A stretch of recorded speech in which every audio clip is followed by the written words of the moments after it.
All right, we got to put our game faces on. Oh, we get serious now. All right, we're live. We're live. Welcome to another episode of 10 Horse Money YouTube channel. And we're hanging out tonight with the Mountain Dude. I like that hat, man. I like that. Just got to say it properly. Got to say it properly. Dude.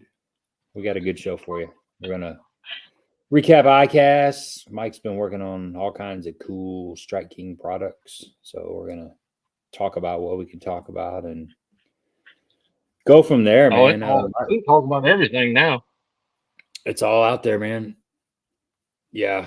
There's nothing in the works. Is that what you're saying, Mike? Oh, no. The new bait that we come out with is the Hardliner 57 flat side, which we'll get into talking about. And I've already got a 35. Me and Shane Petty, who we did this show last year after, me and Shane's got it. I got to make one final set of tweaks and it'll be ready for molds. Sweet. And it's awesome. Yeah, that's cool. What was your thoughts on ICAST like this year versus the times that you've been in the past? He gone? He'll be back. Somebody called him, I bet. Yeah, probably. Do not disturb. We were having a really good conversation backstage. We were. It was not an appropriate conversation. Anybody been to Cedar lately? I hope you caught him because I went today and it was brutal. I'm so glad I went fishing like a Wednesday night or Saturday, and he said it was pretty. It sucked. Pretty rough. I talked to Uncle Ron the other day, and he said it was rough. So if Ron wasn't catching them, then Keegan and I, he was catching them, but he wasn't like butchering them. Oh yeah. But Keegan and I decided that we wanted to go to the creek on Sunday. So I miss creek fishing, man. We went up to Apple Creek, and I hadn't been there in years. We didn't catch a ton, but you get a phone call or just decide to vacate for the. No, I was gonna angle it so you guys don't have to have all these lights blasting you. And I touched it, and my bad. It gives you a nice aura about you, like this right here. This is my key fob to my truck, and it is. I don't know what happened to it, but like about 6 months ago, if I touch anything on it, it does the automatic start on my truck. Really? Oh, it's I got it. So when I take this out of my ignition, I have to hold it like this, and I have to put it in my, I got like cargo shorts most of the time. Mm-hmm. I have to put it in there in a pocket that doesn't have anything else in there, because if anything else touches it, it'll bump, and it'll start. And it's happened, like, it loves to do it when I'm, like 50 feet away walking into Walmart, and it fires up, and I'm like, dang it. I got to turn around and walk all the way back and shut my truck off. Or when I'm going into work, it loves to do it then. So, yeah, not only is your phone sensitive, this little sucker right here is sensitive. They're like $200 or $300 or something for a fob. Really? I think. Yeah, I haven't priced them, but I remember somebody telling me they're Jeez. Stupid expensive for that thing. Well, and I gotta have it's got a key on in it. Amazon. Well, I haven't yet, but I've got an emergency key on it, but it only works for getting in the door. It's got there's an electronic talking going on. Yeah. Yeah, so it's a kind of a bummer. And then my work car, I can start from anywhere in the nation. Can you really? Unlock it, lock it with an app. So that's really scary. It's creepy. So before you before you went black on us, I was just asking about like ICAST this year versus last year. What were your thoughts on it? Was it similar, different? It seemed to be the crowd was a little lower. It seemed the crowds were a little slower. I mean, every vendor was there loaded for bear, and there was times when it was just knocked dead, people everywhere. And, like if you took a walk to look at everything, I think they say the average walking the whole thing is 5.6 miles. Jeez. Think about that for a second. walk every aisle and look every booth. It's like 5.6 miles. And, you know, you run into, it's kind of like at certain times, you know, it just busy as all get up, but then certain times it's not, you know, and there was a lot of good, you know, a lot of good things going on. I went to my first best to show with my fingers crossed, and that was something that it's loud. It's free. So, but the good thing is, you know, there's a lot of people within the company that, you know, don't get to see every day or talk to or whatever, and you get to catch up with them. And then there's you know, there's a whole lot of ideas that are thrown around. You know, the one thing that me and Katie had been doing is, figured he was about to drop out. Yeah, he was kind of rough there. It was like super clean before that, but yeah. Back to cedar, I guess. I'm gonna talk about it one more time and I'll be done with it. It was just one of those days where I hadn't had a day like that, or it was just really hard to get a bite. Really hard. I mean, I've had. That was a couple weeks ago for me, so I get it. Yeah, I typically have it a couple times in the summertime. It's usually this time of year, and it just gets stupid tough. You're back. Yeah, sorry about that. It's better now. It was getting really glitchy. You had a really bad connection there, so. Yeah, connection. I was running on 5G and it only had one bar, so I switched it back over to Wi-Fi. Yeah, that's way better. But it's way better. But no, there was a lot of people that, you know, you got to see a little bit of anything you want to see. You know, if you was looking for soft plastics, there's gazillions of them in the building. There's a million different shapes, sizes, you know, colors, things like that. Did you get to walk around more this year than you did last year? I would say yes, but no. I mean, I went walking around to places that, you know, as a tournament fisher, I mean, I have sponsors too. I went to like the Frog Togs booth to see everything that's new and coming out. I went to, you know, just different places just to, you know, with my people. And then, of course, you're walking by 8 million booths in the process. Because if you think of square, you're down in this corner and you're walking to this corner just to talk to one person. And it's aisle and aisle, and none of them are like straight rows. It's you got to jimmy and dance around. But you get to see a lot of what, you know, what's coming up. I was afraid it was going to be Minnow Fest 2024, that all we was going to see was just little minnows. And it was a little bit of everything. I mean, it really wasn't. There was a lot of minnows. There was a lot of, you know, forward-facing stuff.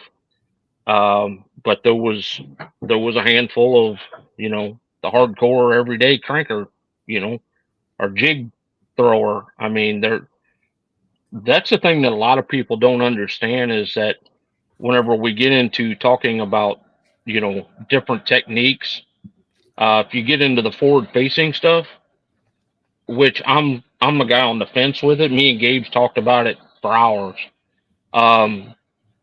But it's hurting people like the jig fishing guys. So a lot of the people just aren't putting their marketing dollars and stuff towards, you know, anything that's kind of what they feel is in decline.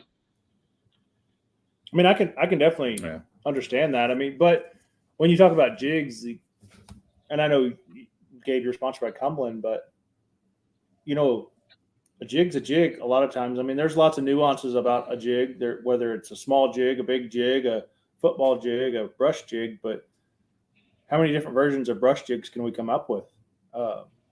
That 947. Yeah. I was going to say 945. Okay. what you just said kind of encompasses a lot of what I'm dealing with now that I'm dealing a lot more with a manufacturing level. Mm-hmm. How can we be a bait company if we don't sell jigs? Right. Okay, you can say how many can you make, but that's one of the things that I have been pounced with coming out with a flat side. Well, how many flat sides are out there? It was like, we're a bait company. We got guys that throw flat sides. They love them. They like them. They want them. And so do we tell them, well, everybody else has got one, go use one of theirs? No, we're a bait company. You know, we have to have that. And so does everybody else. You know, and it becomes, you know, when you talk about ICAST and new things coming out, you don't get to see them because they're not spending their money on developing anything. No, I agree that you got to have one. I just think it's, you know, the new versions of them. You know, I would be curious to see what overall year after year is the best selling jig from Strike King. I'm pretty sure it's going to be like the structure jig. Okay. That'd be my the Bitsy jig's one of the tops. I was going to say either a structure, a football, or the Bitsy, one of the three.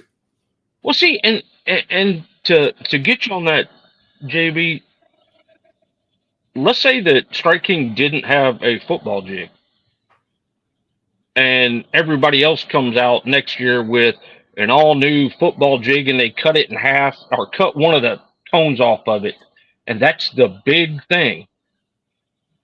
We have to look at it to see if it's something we want to put our marketing dollars behind, Absolutely. Our time and effort. And because how could we say that we do it if we don't do it? I mean, there's a lot of things out there, you know, there's a lot of stuff we're working on that we're updating. Anything that we have determined that we're going to try to take it to the next level. That's always the thing that impressed me. If you come out with, like you said, come out with a jig, well, what did you do to improve it? You get what I'm saying? Mm-hmm. Oh, absolutely. And see, I stood there and man, I had one of the biggest standing in the middle of ICAST, and I was talking to this younger kid, and I had the biggest epiphany I've ever had.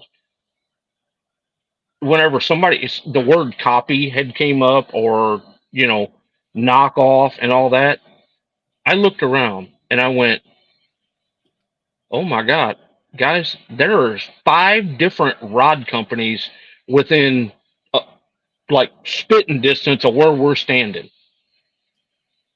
I'm pretty sure that there was probably 50 in the whole building. And nobody ever says anything about, oh, well, he's got cork handles on his. That's a knockoff of such and such. It was like, I never thought about that. It was like, no.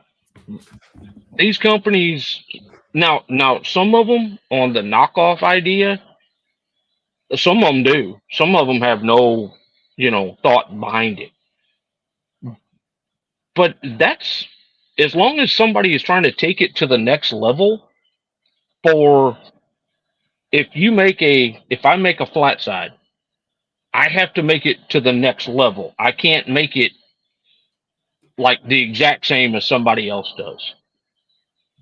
But I have to make sure that it has what we consider 3 bullet points, 3 things that sets this apart, and push it to the ceiling and say, okay, whenever I made the flat side, the very first conversation that I had with Kevin Van Dam, I said, Kevin, when you're doing all these shows and stuff, and I said, and they ask you what you throw in cold water, what do you tell them? We really didn't have an option for that. You see what I'm saying? When you got cold water, there are guys that are cold water crankbait guys. They want to throw crankbaits all year long. Trust me, I heard about 500 of them last week. But we didn't have nothing, so that was the very first step in what we were going to do. We wanted a cold water design. Well, what if you start going, what is a cold water crankbait? you guys are going to start throwing out DTs, Little John. You're going to start throwing out all these different types of bait. A lot of the pros consider a DT, like the DT6 and whatnot, a flat side because of the action. It has flat side type action. So that was the very first, ramp into it. Hey, let's do a flat side, and everybody kept coming up. Well, what's the difference between that and a chick magnet? A chick magnet, you can go back and watch all the videos. It might have been said, but it was never billed as a cold water crankbait. Even though it can be used in cold water, it has more of an action of, say, a 1.5 of a square bill. How's that? It has more action of a square bill as opposed to being a tight wiggle. You guys have followed me, and you've seen it, Gabe. Shane went out and did some underwater footage that I was trying to get so everybody can kind of see the action of this thing. When you look like on my Instagram page and whatnot, you'll see, look at that bottom hook. That bottom hook isn't slapping the sides of the bait. Just it hangs on the bottom. Well, in East Tennessee, there was a bait that was made by one of the most well-known guys out there. And when I did some underwater that is literally what it had. That hook didn't slap the sides of the bait. You know how you get the arcs of where it cuts it? Them baits don't. The hook hangs down more because of the weighting and the action of the bait. When you look at that video, now that I've said that, you're going to be like, oh, but you go looking at other manufacturers, theirs are different. I went as close to making a balsa out of plastic as I could. And me and Shane nailed it. When I got it to him, he designed the internal echo chamber on it and showed it to me. And I was like, ooh, that's cool. Because sometimes I built it out of a block of wood first. There's one of the blocks of wood that I designed it out of. And then he turned it into, I don't know if you can see that one. Here, hold on. Let me full screen you real quick. There we go. Yeah, I can see a lot. This chamber right there, that chamber, the one knocker, which you can see the hole, the one knocker echoes into that chamber, causing a what was the word I was looking for? I'm not going to say acoustic element because that's what Gabe says. That's where I was going, man. I know. I'm impressed you remembered that. You wrote it down, didn't you? Actually, I did, but I don't know where I wrote it down at. It's on your vision. You wrote it down in your brain. Yeah. It creates it resonates throughout the bait and gives it that little bit of a vibration tone as you're going. It's just it was all these added features going in that we wanted to take it up a notch. We made sure that we went with a bill design, which is a circuit board bill, which is very good on the rocks and stuff like that. We got it at the right angle so it would be able to come through brush. Every bait will snag in brush, but this one isn't quite as bad. If you keep them moving, same thing with a gravel dog, keep it moving. One of the best brush baits there is out there. But you get to see a little bit of everybody. The one thing that I hated, and boy, I just wanted to fist fight people when they go, oh, that's an OG Slim made out of plastic.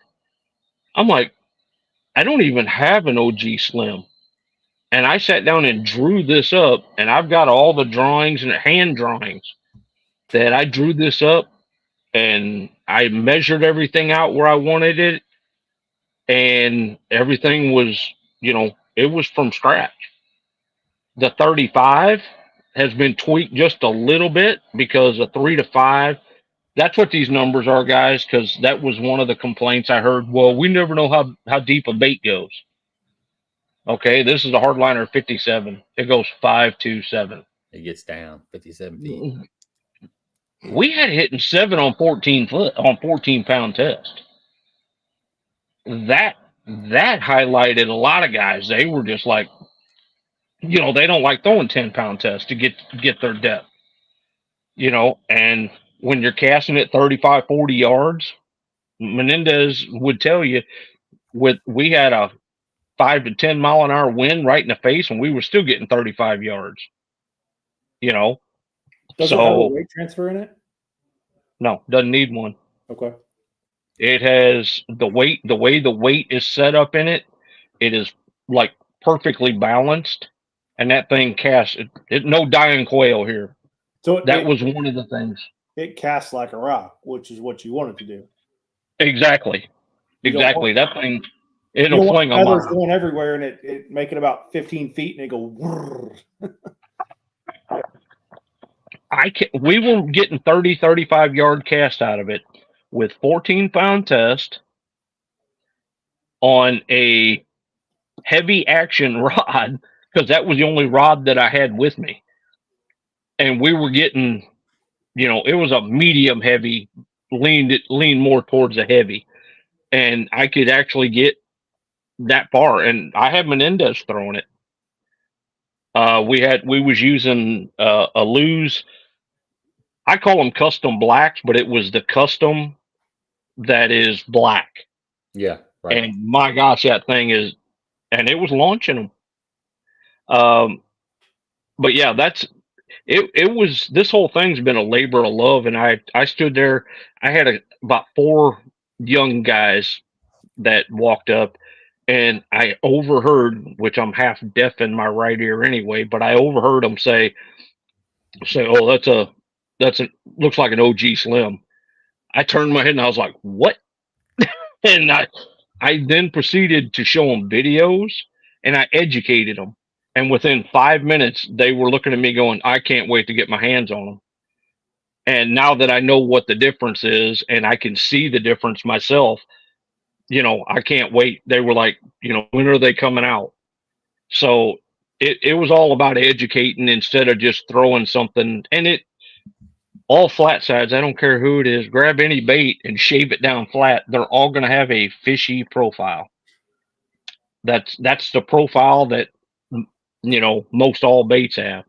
Well, that's hard to differentiate between baits when you're sitting there on the shelf. Like, you did the right thing by educating in that situation. I mean, you think about, you walk down the aisles of Bass Pro Academy, insert, tackle store, and there's walls of crankbaits, right? Yeah. And then there's walls of flat-sided crankbaits. Yeah. What separates this one from that one to the next one to the next one? Now, do they all catch fish? Absolutely. But does this one have a specific trait that this one doesn't? And you taking the time to explain to those young men that, hey, it may look like this, it may have the characteristics of this, but the internals make this act different. And I think we forget about that a lot of times. I know there's a lot of Strike King baits in my box, and they act different than a lot of other baits of the same shape, size, and color. So what you're saying, in your toolbox, you have a lot of different tools. Absolutely. That's what baits are all about, having different tools. That's all a bait is a different tool. Some might get a little deeper, but they got a tighter action. Why do they have a tighter action? Because that's what it needed during design to get it that deep. Some don't, some floating baits, some flat sides. I just wanted to fill a hole in our line with something of, of substantial quality, and I guard it, I guard, the design process of this with me and Shane and Mark Menendez. Mark worked a lot with me. Mark's an old East Tennessee balsa wood throwing fool.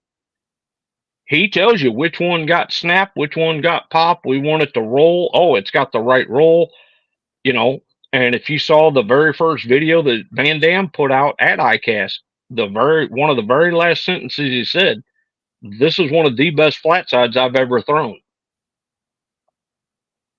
Does it rise quick, or is it? Yes, not quick, but quicker than our competitors. Not like a balsa bait rise. Oh, it's pretty close. Really? Okay. It's been. I'm telling you, I engineered the crap out of this thing. I'm just saying. That's very, very true. Yeah. Yeah. But no, I mean, with me and Shane going through there, and I'm going to mention his name a bunch because we're kind of, tandem on the design with this. I get him a profile, and then, we bounced it back and forth between us. Like how far the hook hangers. All right, this is a KVD Elite color. We discussed how far the hook hanger come out from the back of the bait. We discussed how much weight we added by adding plastic back here to make this a little more solid, but it added weight to the end of it. All of that was taken into, and this one's got everybody that knows me, I love the holographic. This is all holographic right here. This is a KVD Elite gizzard shad. We call it Mirage gizzard.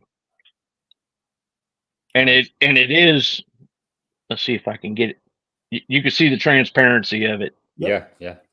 It's semi-transparent. So, but yeah, that was one of, we went through and up here is the business side of it.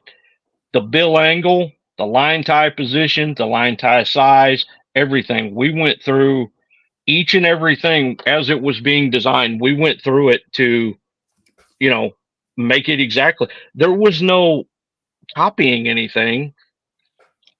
And then, of course, you guys know, I mean, I threw down on, you may want to zoom this one. I'm so proud of this. There's solo that up. This is the real gill. Okay. It's got every color that a bluegill's got. It's got the blues, the green, and the purple near the tail, but it is translucent. And then as it moves, the colors disappear. You got your scales and your bars. And this is one of the new ones that really nobody at ICAST got to see. And this is real gill. And this thing is just, I mean, I'm going to throw it all year long. I'm not just throwing it, I won't try to throw. Have you noticed with the forward facing sonar that a lot of guys are throwing jerk baits like right now? And yet back 10 years ago, they weren't. Oh yeah, definitely. I throw a flat side all year long if it fits the depth zone that I'm wanting to throw, or if I try to match it with the fishing pressure. I try to take and bounce in there when nobody else, would do it. I'll pick up a few extra bites. I'm a guy that you don't really want to fish behind because, I mean, I'll do my best to vacuum a bank if at all possible. And if that means I'm going real slow, you can ask Bob. He'll tell you. If it means going real slow, we'll go slow. If it means covering a whole lot of water, we'll cover water. So, but hey, I got to say something real quick. This is totally sidetracked. But you were talking earlier about overhearing 4 guys or 4 younger gentlemen talking about that bait, and you kind of touched on the jerk bait fishing with the forward facing sonar. I was out there today, and I was using my front looker, casting multiple variety of baits at this school of fish, and they were not having any love at all. So you mean they didn't just jump in the boat because you had that on? Dude, it was ridiculous. But I was bound and determined that I was going to figure out something that they would bite. New homing. The only fish I caught was a catfish, and I caught it on a perch colored jerkbait. But there was way down the creek the whole time I was there, and I didn't just fish that school. I'd fished a buzz bait and a swim jig and some other stuff, down through some grass and stuff for quite a while before I made it to that other area. But there's two old gentlemen in a boat down there, and they're both hard of hearing, obviously, because they were talking at the top of their lungs. They were several hundred yards away, and I could hear every bit of their conversation. It was pretty funny, because I was like, man, I'm glad I'm not in the boat with that guy, because he was just nonstop talking, and it was really, really loud. And I kind of like a little peace and quiet when I go fishing at times. But anyway, they ran up and started back in the back of this cove, and they were coming out, and I'm out there casting at these fish, and just I'm super frustrated. I mean, I spent like an hour trying to catch a dang fish, and they're there. I mean, they're there. They're so locked in on bait right now. It's unbelievable how focused. It's like in the fall. They're that focused on bait right now. Everywhere in the lake, they're out off the bank and they're focusing on bait. Big schools of bait? Yeah. There's a ton of bait, and I was looking at a lot of good fish. I was just trying to catch small fish, and I was having difficulty catching small fish. And I went through my confidence minnows and swim baits and jerk baits and, Nico rig and all the things that they should bite. But I heard these guys, they're coming up the bank from, they're 150 yards down the bank. And I heard they're talking. I mean, you could hear them. You could not hear them. They were just really loud. But as they got a little bit closer, the one guy is talking to the other guy, and he says, I can't see that guy up there in the blue shirt. I had my blue sun hoodie on, and I'm out there, doing the, getting tech neck like it's going to happen with everybody. Chiropractor bill's coming someday. No, I'm not that hardcore about it, but I do look at it a little bit. But anyway, he said, you see that guy up there in the middle of the cove with the blue shirt on? He said, I can't figure for the life of me, what is he doing out there? What kind of fish is he chasing way out there in the middle of nowhere?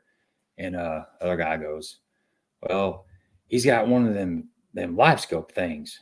He said, really? What is that? Well, let's see how he's sitting there looking down. And he said, yeah. He said, yeah, he's looking, he can see all the fish. He can see exactly what they're doing. He can see, where his bait's going and this and that. Really? He's like, well, I think that's cheating. That's just cheating. And the other guy laughed. And so I thought, I'm like, well, everybody's got their opinion. That's the opinion that a lot of people shared. So as they got a little closer, I went up there, they were just right off the bank line. They were casting a worm or something going down the bank. And I hadn't seen them catch anything, which I'm not surprised because it was super tough. So I trolled. Looker. Why would they catch anything? Yeah, I trolled over there a little bit in front of them, and I made a couple casts with a worm in the grass and caught a fish. And then I'm like, so you cut him off? I'm like, who's cheating now? You wouldn't cut him off? No, I was on the other side. Oh, okay. I thought you meant like you threw up there. No, I was on the other side, but it was pretty close. But I'm like, I'm out here cheating when I don't need to be cheating because I can catch fish if I'm not cheating, So I thought that was funny. But yeah, everybody's got an opinion on everything, and that was definitely a little side channel that I went off on. But I was thinking about that, and I need to get that out there. To somebody who has never seen it or used it, it would come off as cheating. But I've been trying to use it. I'm just putting it to you that way. Yeah. I've been trying to use it, but I'm not successful with it. It's tough, sometimes, man. I'm just telling you. I got good friends that are like, "Oh, you got to throw a jig and hit them in the head." Then I got somebody else saying, "Don't let it get down to them. It's got to stay above their head." Then it's like, "Don't wiggle it. Just reel it. Don't drop it. Don't raise it up." It's like, oh my gosh, there are so many rules that you got to follow to be successful with it. It's kind of like going down the bank, picking the right tool out of your tackle box and figuring out the pattern for yourself, right? Like, it's no different than what you just said is no different than 10 years ago on a BFL where you sit around at Kentucky Lake Dam on first weekend in March when there's a tournament going on, and you hear every story and every way how to catch them going down the bank, right? Yeah. You got to flip a jig in 4 foot of water on a shady bank. No, you got to crank that same bank, but you got to crank it at a 45. Like, everybody has their own way of catching something. The same applies to forward-facing sonar. Oh, I know. It's like I watched Gabe's show with Jake Lawrence. Yep. And I heard Gabe go, "So you'll just pull up and make 2 or 3 casts and that's it." And to hear Jake say, "Yeah, I want the first fish that'll bite." And then he'll move. He's looking for dumb ones, just like we're looking for dumb ones while we're going down the bank. Exactly. Well, they're smart right now. They're smart right now. This is it's amazing how you can just see the pressure that's happening. This is smaller lake that we're fishing in too. That has a lot to do with it. But even going through different size, I was throwing that Yamamoto shad shaped floater, which I've caught a lot of fish on it recently, and they wouldn't touch that. I went to their little scope shad, which is a little small one. I went to a Gambler forward facing minnow. It didn't matter what I put on. Some things they would show a little more interest in. I went through several different jerkbait colors. Like I said, I finally caught a catfish on that perch colored jerkbait. But these fish were very well educated. You caught one on a perch color, then there's no perch colored. It was weird. Yeah, I threw like lake. a pro blue type of color and something I got a lot of confidence. They didn't even look at. I threw that perch blue or that perch colored in there. First cast, 2 or 3 of them swam up. They were bass. And they followed it, and then a couple casts later, some more followed it, and then finally. Now, when you say perch, are you talking a yellow perch? I'm talking. Or are you talking sunfish style? It's kind of a goldenish yellow with the black bars on it, but it's kind of translucent. It was the gold. Okay. I'm telling you, that's how. Remember it was color of that too. I understand, but if you were a man starving, you'd have had something to eat. Yeah. That's the thing is that the gold was showing up enough for them to catch their attention. Yeah, Darius is right. Got some gold, silver, Darius, how do you know? He's been out there whacking them, man. Because he shaved that beard off and he's laughing now. Slow rolling that spinnerbait out there at night on Kentucky Lake. I know. He was out there last year. I do too. Seriously. I think they're feeding nocturnally. That water was just too wet today. Yeah. It is kind of it's kind of pea. It's getting a little bit of green tint to it. Is it really? Yeah. It's got that stagnant color. Yeah, it's got a kind of little funky color, man. But I don't know, man. It's like you can blame it on whatever, but they were fish feeding. They were definitely fish feeding. I mean, you could see it going down. They weren't feeding on my stuff though. And then this time of the year, they get so keyed in on a specific size. They were locked in. Yeah, just like in the fall, like we've talked about this before, but there's times in the fall when the fish are blowing up all around you. And you can't go through enough baits to get them to bite. They will not hit your bait. It's so strange. They're so keyed in on a certain size top water. A lot of times it's something really small, and they won't bite. Got 1/4 ounce red eye shad and chrome and black. Yeah, and do the old Bill dance, throw it out, and let it fall right down in the middle of. Just let you work it like a spoon. Did you throw a spoon? Nope. I didn't throw a spoon. You say that the rattle trap for on this particular lake, I've watched the rattle trap in a school of feeding fish that we were catching fish in, and my dad will kill me for saying this, but I'll be catching them every cast. Not this time of the year, but a month prior, catch them every cast in a school. We're just butchering them, and all of a sudden he'll throw a rattle trap out there and. Like that, the school goes dead and you won't catch another one. That's happened. I don't know how many trips for us. Yeah. It's like the killer of the school. Not that he didn't lose a fish. You remember the itty bitty trap, like the 1/8 ounce? They call it the teeny trap. Strike King make that? No, we go down to we've got the 1/4, a 3/8, and a half. But I think like a 2-tap or something might not scare them because those lipless, man, they're loud. Oh yeah, especially like a rattle trap. It's well, I mean, a rattle trap has 33 BBs in it. I mean, that's loud, but yeah, a 2-tap, a 1 knocker sound. But you can try. It's a different approach. 2. Okay, I thought that's a good question. No, because there's one right on the bill or on the belly of it as it comes up. There's one weight there and then one that knocks. They use the weight of the bait as the knocker. Kind of like this. You got that, or you have a one. This has one BB. This is just the weight of the bait.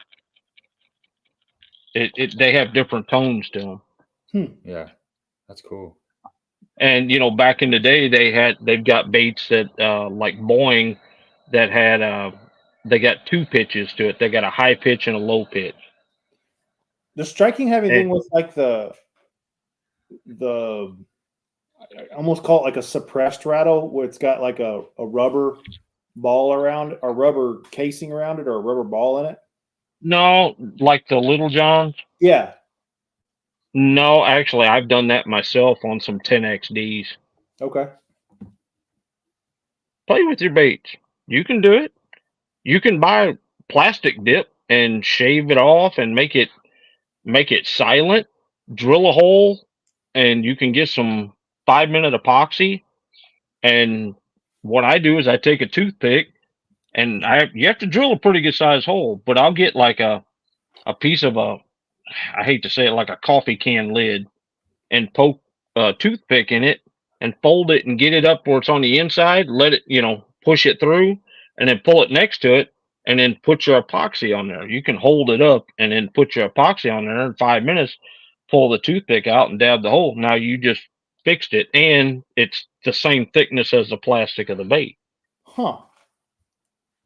Or you can do like Gary Klein did one time, is drill 2 holes, one at the front of the bait, one at the back of the bait, and get some of that spray foam with, as long as it's got the little nozzle, and drill a hole big enough for that to go in, and the other hole is to let air out, and just fill it up with foam. And then you make it silent. That'll freeze. You got to make sure you're holding that bait perfectly where the ball of that bait is in a resting position when you do it. So it's if you're going to do it right. Well, like this, okay? Mm-hmm. If this is how it's going to run, I'm going to hold it like this, and I'll put the stuff in here, and I'll have a vent hole till it comes out the top. But you have to have, you can get these at Harbor Freight, these little helping hands, and you can hold on to a bait and put it in the right angle that you want. You can drill the holes without it, but you can go like this and have it at the right angle. Your helping hand's not very helpful right now. It wasn't designed for this application. Okay, I can have it like that, and I can squirt it in there, but the weight is going to be where it's supposed to be. And you can give it a little bit of a shake to let it get to rest, and just fill it up with foam. It does nothing, and just don't do it because you think it'll make a bait float up faster, because it won't. It does nothing for the flotation of the bait. This is what I told Gary. That's like adding flotation to your boat to make it float higher. You're replacing air with something that's denser material than air. Air is going to float better than the vessel is still the same. It doesn't matter unless you put nitrogen in there or helium or something like that. But other than that, but you can do that to make it silent. It won't do anything for the flotation of your bait. So if your bait floats up, it'll still float up. It won't sink because of it. But it's just a way to silence your bait. You can also take a little bitty drill bit and get super glue and put it in that hole, just like I said, roll it just a little and then let it set up. After it sets up, you just put a little bit of epoxy over that hole, and that bearing's stuck there until you bang a rock. So, I mean, it just depends on if you use like Gorilla Glue or something like that, and you can get it up in there. There is ways to make your bait silent. Now, a rattling bait, I bet you I have rattle traps that are silent. I have more rattle traps because I had bought, a gentleman owned a tackle store and he sold it, but he used to fish the FLW tour, and his garage was packed full. I mean, packed full. And I've been working with me and the bait man, like every Monday night on Whatnot. We've been selling, these baits. And I mean, 90% of them were like brand new. And so I've got probably 10, 20,000 crankbaits, every brand, and, you know, as far as a hard bait goes. And so that's one thing that you can sit and practice doing that on an older bait just to get it dialed in. But on your rattle trap style baits, they actually made a silent one, and what they had was a piece of foam up in it that mashed all the BBs down. You could do that too if you leveled it out right, squirted that foam in there, lock it down. You know, that's, I mean, there's just ways to do things. And then you're a custom bait builder. Yeah. I mean, literally, okay, I grew up poor, and those that had to want to do things, we always had to find ways to do things. You know, fixing your car. You know, you could have a lifter tap, and you didn't go buy a whole set of lifters. You went and got a lifter. You know, I'm going to fix the one that's bad. Yeah. Well, you start finding out that there's certain things, and you start looking at the mechanics of these baits that you're looking at, and all of a sudden things start falling in. And then we can put fancy words on it like, we rounded this shape a little more to give it more hydrodynamics. And it's like, huh? Hydro what? Oh, you mean the water going over it. Gotcha. Okay, I got you. But there's ways to, you know, to do things and fix them, tweak them. Do you guys remember Timmy Horton used to shave the bills down on his bomber crankbaits? I've heard of doing it. I think there's videos out with Lynn Dollar, the guy who got like every tournament back in the 80s and that. Yeah. And he used to shave them down. Zell Rowland used to take his poppers and go all the way around the edge and made that edge. I went to a Bass University back before it was cool, and he used to shave the bill down to make them sharp to cut into the water to gather more water when a popper went to pop. And it was just the mechanics of it. And then somebody like Excalibur came out with, you know, the Zell Rowland pop. But that implemented that sharper edge on the front of it. Huh. So, and I mean, some of these tricks, that's the one thing about me that's been going really good is I'm implementing some of these older guys. And I mean this with all due respect. Some of the guys that are been doing it for 20 years and plus, I'm pulling in tricks and stuff that they do.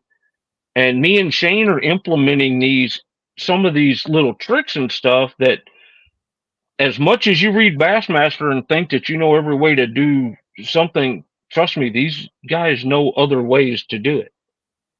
You know, back whenever I learned that you can take and tie multiple knots on a jerk bait, I talked about this on the show before, to make the line tie position basically change without bending anything. You can tie knots that'll make your line not go all the way down to the bottom. It'll come from pulling the top. Well, you pull the top, how does the mechanics work? It causes it to pull over further.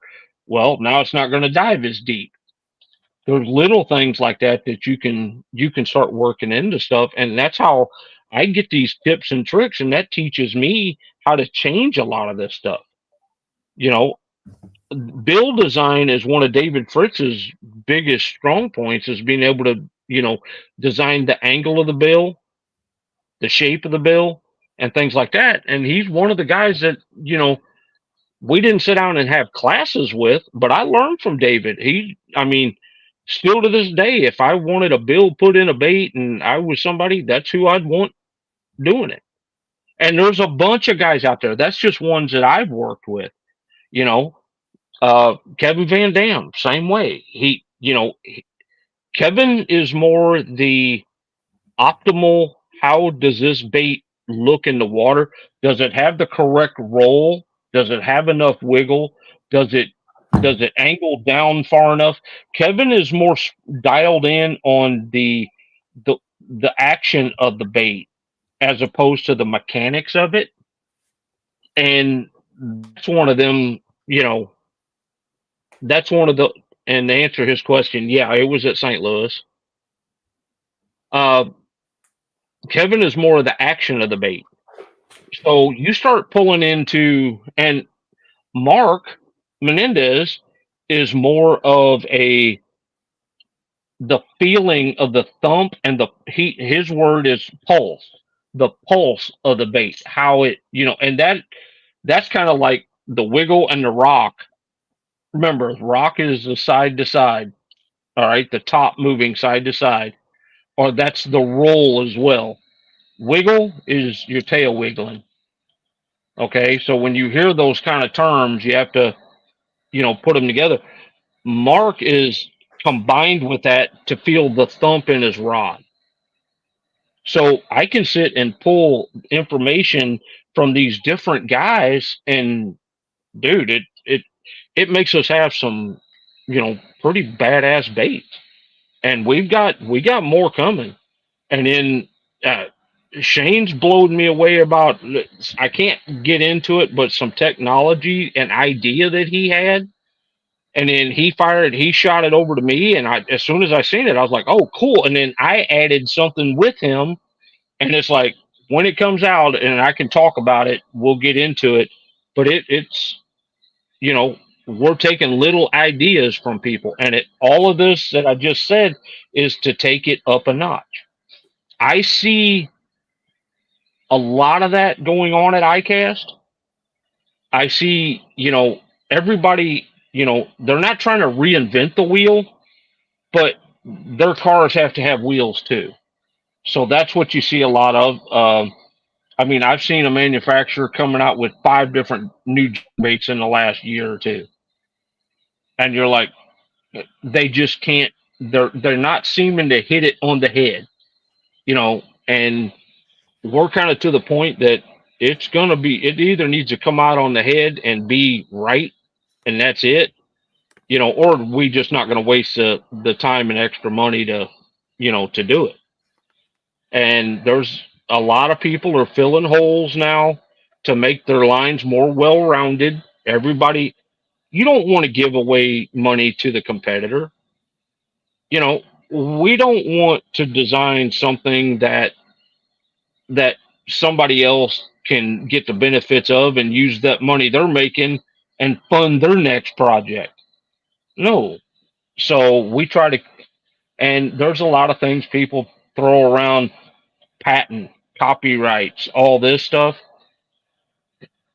I have over 200 colors on the market, guys. 200 across the board, across different manufacturers. A lot of them are being copied. I mean, I'm seeing it all the time. So it's, I can't say nothing. So you have to be proud of what you did. I started something, you know, even with, you know, even with the Whopper Plopper coming out, and then you had the Chapo, and then we discussed that goes way back further than them, and that I've got one that was made by Pose, a Pose tail plopper. Mm-hmm. Hold on just a second.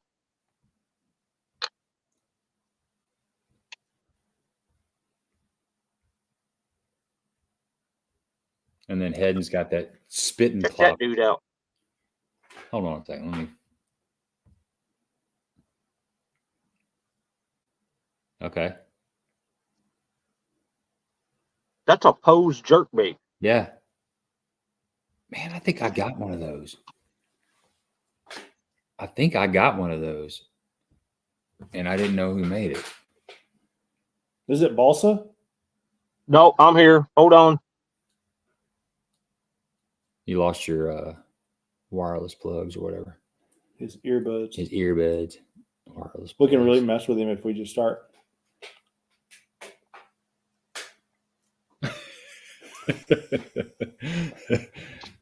Are you back?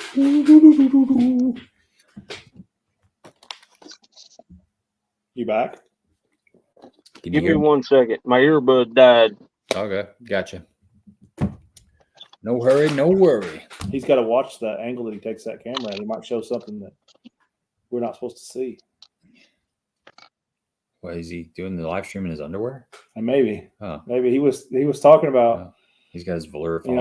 What his attire was for painting earlier. So. I need to throw a spy bait. Darius was talking about a spy bait.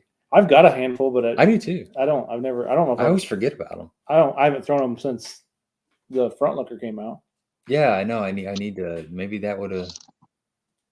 I don't know. I don't know if that would have made a difference, but it's just one of those baits I always forget about. I heard you lose a lot of fish on a spy bait, though. Really? Yeah, I've heard that. That's one of the biggest complaints from people. It's probably kind of like a devil's horse too. Like you lose some fish on a devil's horse because of the blades and not getting a good hook in them.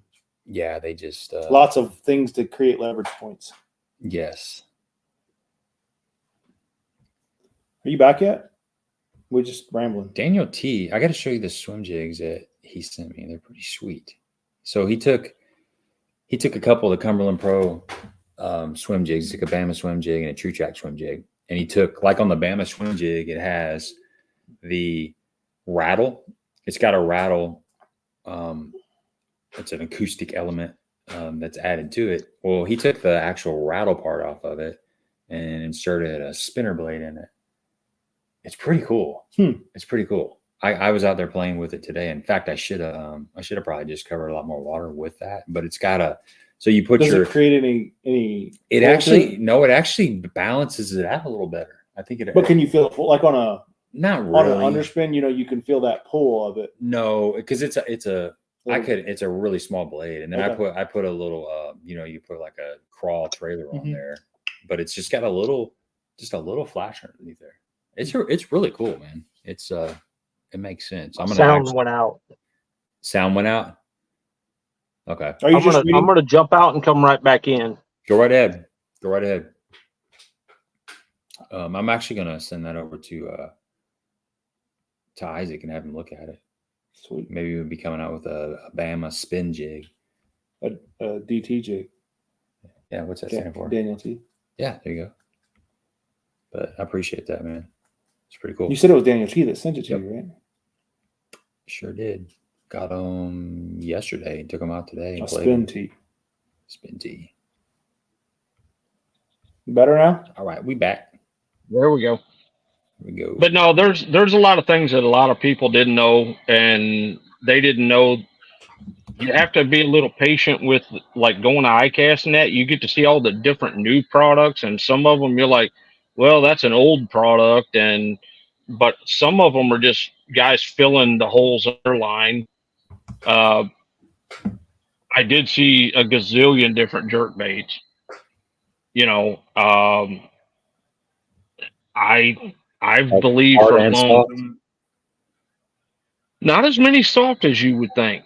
Okay. I did see. I guess if you would call like a twitch minnow type thing, or a spunk shad, there was a bunch of them. We had, we've got some that come out that, like our homing minnow. That's one that between that and we have what's called a floral spin, and it is an underspin, but it doesn't have a wire. It has I think it's fluorocarbon because they call it floral spin, but it's got a piece of fluorocarbon with a smaller blade, and you would think that with it being smaller blade that it would not do as good as a bigger one. But Greg Hackney said that he can feel that blade thumping. Oh, really? He goes, I can't feel that on a regular wired one. I can tell you that Zona caught the biggest 5 fish that he's ever caught on camera using that bait.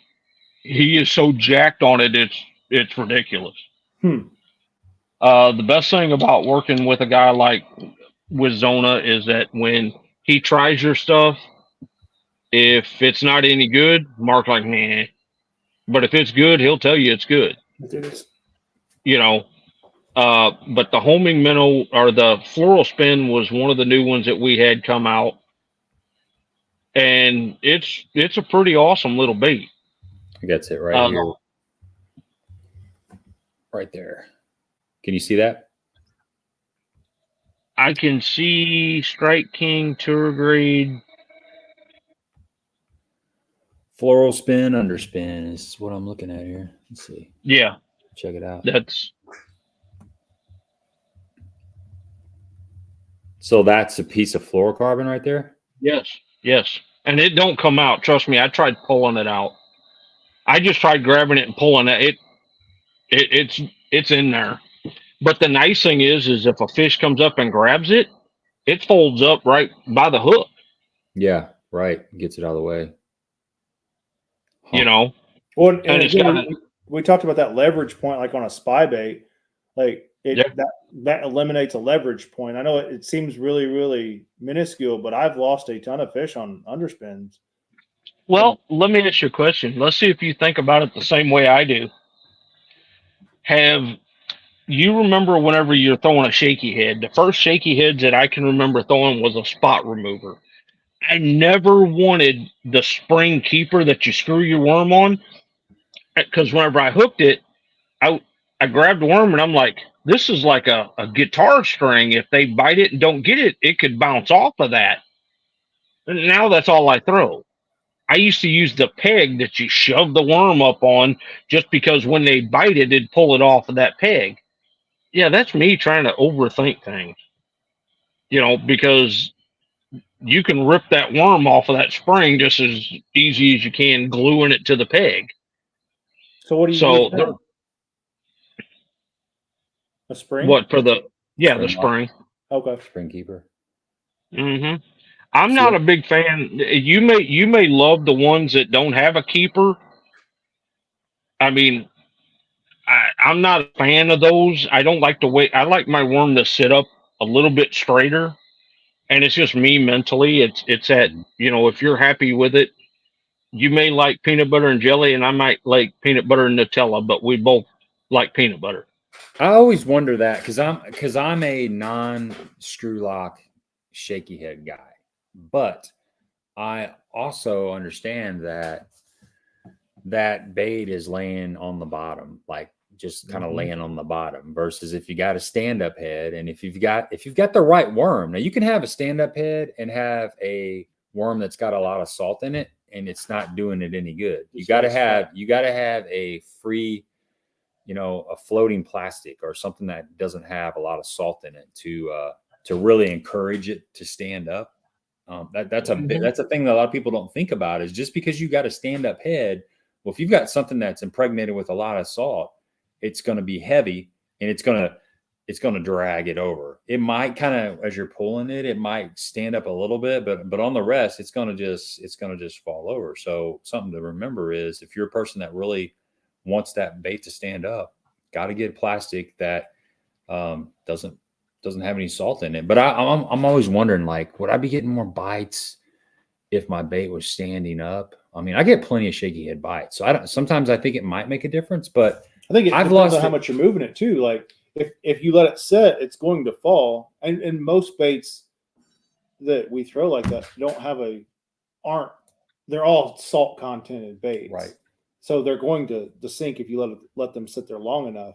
Right. Unless you're throwing like a net bait, which has got a lot of pork in it, that helps it high float a little bit more, then it's going to stand up. But I think even at that, it's still going to tip one way or the other unless it's moving. And when you're dragging it, then it's I know. Years ago, David Dudley did some. He had that swimming pool, and he was doing a lot of shaky head tests. And he actually came out with a shaky head that had the two little antennas on the side of it. I threw that last week. And he claimed it's the only one that actually stands up, because he did a lot of testing on that, and they fall over based on the plastic. But the thing why I went with the ball head was, I used to fish the screw lock, and I still do. You still use that same shaky head hook?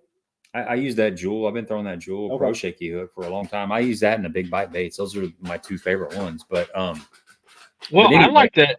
I like the fall away design that Cumberland Pro had come up with. They had the spring lock. Yes, we don't have one of those at Strike King. That's the reason I'm. But he's got the fall away, and I just fell in love with that thing. that's the mag shaky head, for the bigger one. Exactly. I love that idea quite a bit. That seems to work really good. But I had a problem with when I used to use the screw lock version, and I still do occasionally, typically for bigger worms, because you got a bigger hook and that screw lock is further away from the hook point. I feel like I missed a lot of fish, especially with like an 1/8 ounce or a 3/16 ounce with a 3/0 hook. I felt like I missed a few fish because that spring lock is coming closer to the hook point, and it decreases your gap. I mean, there's a big difference. If you just take a regular jig head with a non screw lock keeper and then one with a screw lock, the same size hook, put them side by side, and it's a significantly different size size gap in there. So I feel like I missed a few fish with that screw lock, so it started messing with me. I got 2 packs of them sitting right next to me. Okay. And they had the owner style spring keeper. That one falls away too. Yeah. Well, it falls away. It's different on how it falls away, but that's the same principle. I use those for the Magnum too. I use that for big baits. Yeah. But we have and forgive me because I don't deal with all the plastics, but we have a minnow style bait that has a tail that almost looks like a propeller. And if Shane's on here, he can pop in and tell us the name of it. But it goes like this. But it looks like it's spinning in a circle, but it actually goes like this. It gives that bait a rock as that thing's spinning, and it's money. The whole thing is, as we talk about a shaky head that stands up, and the other, like the guys with the minnows and stuff, they want it to have a certain body rock as the bait swimming along. Mag Draft was the same way, where we've got a different style with our final copy. And just for the record, the final copy wasn't intended to be a copy of a bait. It had to do a play on words that this is it. This is what we're turning in. It's done, because we did everything we could on it. The word copy was whatever. It wasn't. I think it's funny. Well, yeah, but and the one thing they said, hey, if we're going to make fun of ourselves, who else is going to make fun of us? We're already doing it, But that wasn't. But the bait has a different action. It goes deeper than any other baits. Guys, I just heard that there was almost a 19-pound sack, caught recently. I can't say where, because you guys might fish against him or with him or whatever, but a 19-pound sack caught off of the final copy. So it's got a different swimming action. I had Jay Beffa and Connor Cunningham both testing it. They were doing the testing on it, and Connor, one of the things that he noticed that he liked about it, because they're on the Strike King Pro staff, the one thing he liked about it is how the tail, as that thing's falling, it looks just like a fish swimming down. That tail kicks as that thing's dropping, and it does go deeper. Some people don't like that. Some people, it's a peanut butter and Nutella thing. Which if you've never tried that, it's awesome. But that Nutella, yeah. Now you talk about like the retrieve and the depth. That's something, the biggest thing that I learned with the front lunker is like different traps, different lipless crankbaits. Let's be politically correct here. Go to different depths. Some of them dive, if you will, deeper and ride at certain depths a little bit deeper than other ones. Some of them set at 2 to 3 foot. Some of them are at 6 to 8 foot. And they all have different. So every bait, again, tool, different water column, different. That. Well, and there again, it is a tool. Some of the things that we did with the final copy was to fill voids of sizes. to make a quality of a size. We got a 4.75, and that thing swims like a little demon, boy. I mean, it's all over the place. I've seen it catch fish. I saw it catch fish on table rock on beds. Connor was catching them off of beds throwing this thing. And I was like, I ain't never seen anybody catch one using a swim bait on a bed. You know, and like I said, there was just a lot that's gone into it. We have another version coming out next year. It's already been designed. It's the one I'm most excited about. I'm not the open harness guy, but I like the one that we have coming out next year. And it may be we may not be waiting, because we've decided that since product and development has been being on top of everything as fast as we can, that we're going to start being able to have the off-cycle launches, like maybe at the Classic, or you know what I'm saying, just before Christmas. Because if we get our products done, you know, that we can get them to the market a little faster, and maybe we don't have to wait. If you notice at ICAST, the one thing that Strike King did, everything they came out with, granted, I told everybody about the Hardliner. I didn't show anybody, but I told them about it. Everything we had come out at ICAST was literally launched at ICAST. It wasn't launched at the Classic. It wasn't launched at Redcrest. It was launched at ICAST. That's kind of like a thing that there's been a lot of discussions about, making sure that when something gets brought out, that it's new. See, you guys get to see something that somebody may come out with 4 or 5 months ago or longer, but it's still considered new, and it's released as new. And then now all of a sudden everything starts getting muddy whenever we're looking at all these ICAST products. Yeah, I noticed that a lot. I noticed like the Berkeley Credge that was in ICAST. Exactly. That's been out for quite a while. I mean, exactly. And it's nothing against that bait or whatever, but it's been out 7 or 8 months. Right. I mean, you guys didn't see, you might have caught glimpses of or something, but we didn't release anything until, I mean, the Hardliner has been done for a while. Right. Now, granted, some of the paint schemes, you know, weren't done yet, but you know, I didn't even show anybody. I might have showed somebody if they came in the shop. I might have snuck them a sneak peek or whatever. But everything that we brought out, even with the new gold reel with Luz, nobody knew we had it.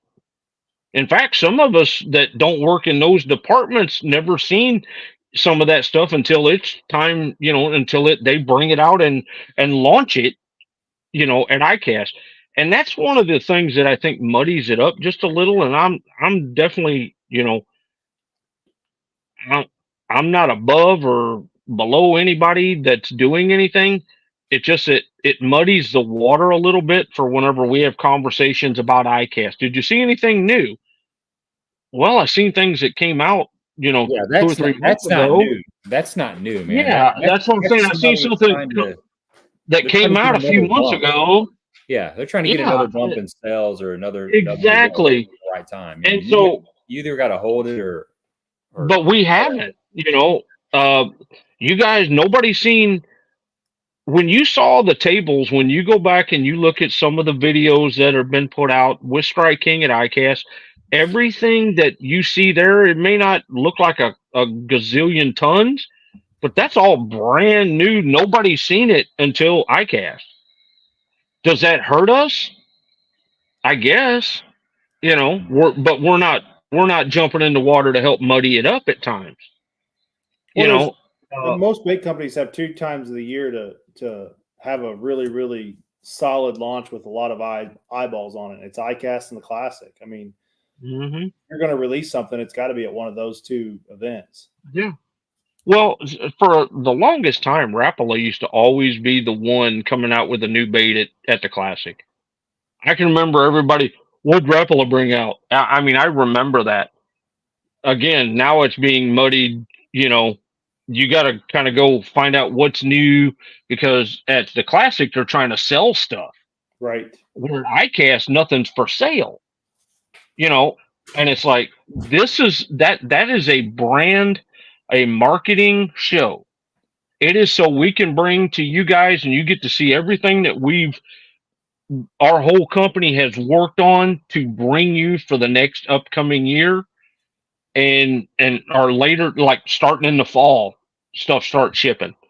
I mean, we've got new crappie stuff. We've even got new jigs. We've got all kinds of stuff. It's a matter of seeing, everything brand new for the first time. And that's where I get kind of, I guess I get kind of hesitant whenever I'm walking around, because I literally don't study every manufacturer's stuff. Right. I went and talked to Jen, who's the painter at Bullshad, and looked at some of Mike Buca's new stuff, which was pretty neat looking. And I looked at some, me and her talk paint. We kind of get into technical with paint and stuff. I talked to certain rod guys. I had a rod for the Hardliner. I've got a rod made by Lynn Williams. Everybody that's grabbed this rod and cast that lure has been like, oh my gosh. I mean, I designed Lynn designed it. I told him what I wanted, and he's kind of like the me of bait painting. He's kind of like the rod guy. You tell him what you want, he can build it. And he's a legend around here as far as we're concerned. Lynn is one of the best in rod building that I've seen. He's a perfectionist. His shop is about 900,000 times cleaner than any hospital I've ever been in. You come in my shop, you're lucky to find something, but I had a rod design. That's how much faith I had in this, because I wanted to feel the thump of my bait. I wanted to make sure that I had the right rod, that I could feel the thump. And I told him exactly what I was throwing, how deep I was throwing, and everything. And we put that all, and he put it all into this rod that he built for me. But it's a specialty thing. If we came out and said that we wanted to put out a Hardliner rod, I'd be going, here you go. This is the one you want right here. Daniel asked a question about colors other than gold.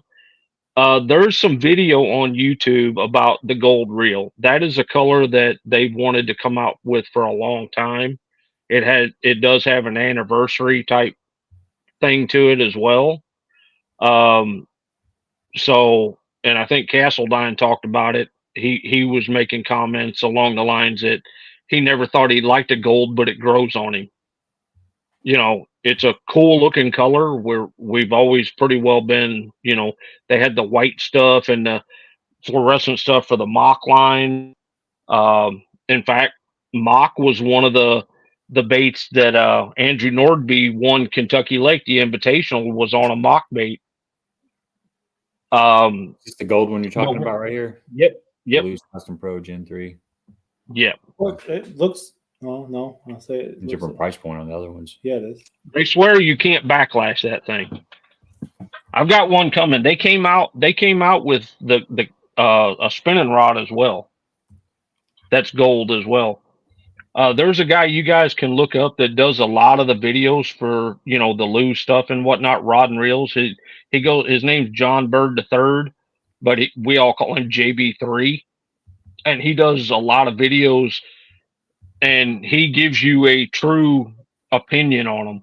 And that's what I like. He'll tell you all the little, details that he can pick up on. That way it helps you make a decision on what you may like. But, everybody pretty well fell in love with that thing, because it's got a drag or a system in it that is brand new to us. You don't have to adjust the magnetic controls and all that stuff with it. And then this year for us, we had a launch of, we reintroduced the brand Quantum. Quantum's not coming back as a bass. It's been deemed our saltwater line. Oh, okay. So Quantum is now the saltwater line of rods and reels and whatnot.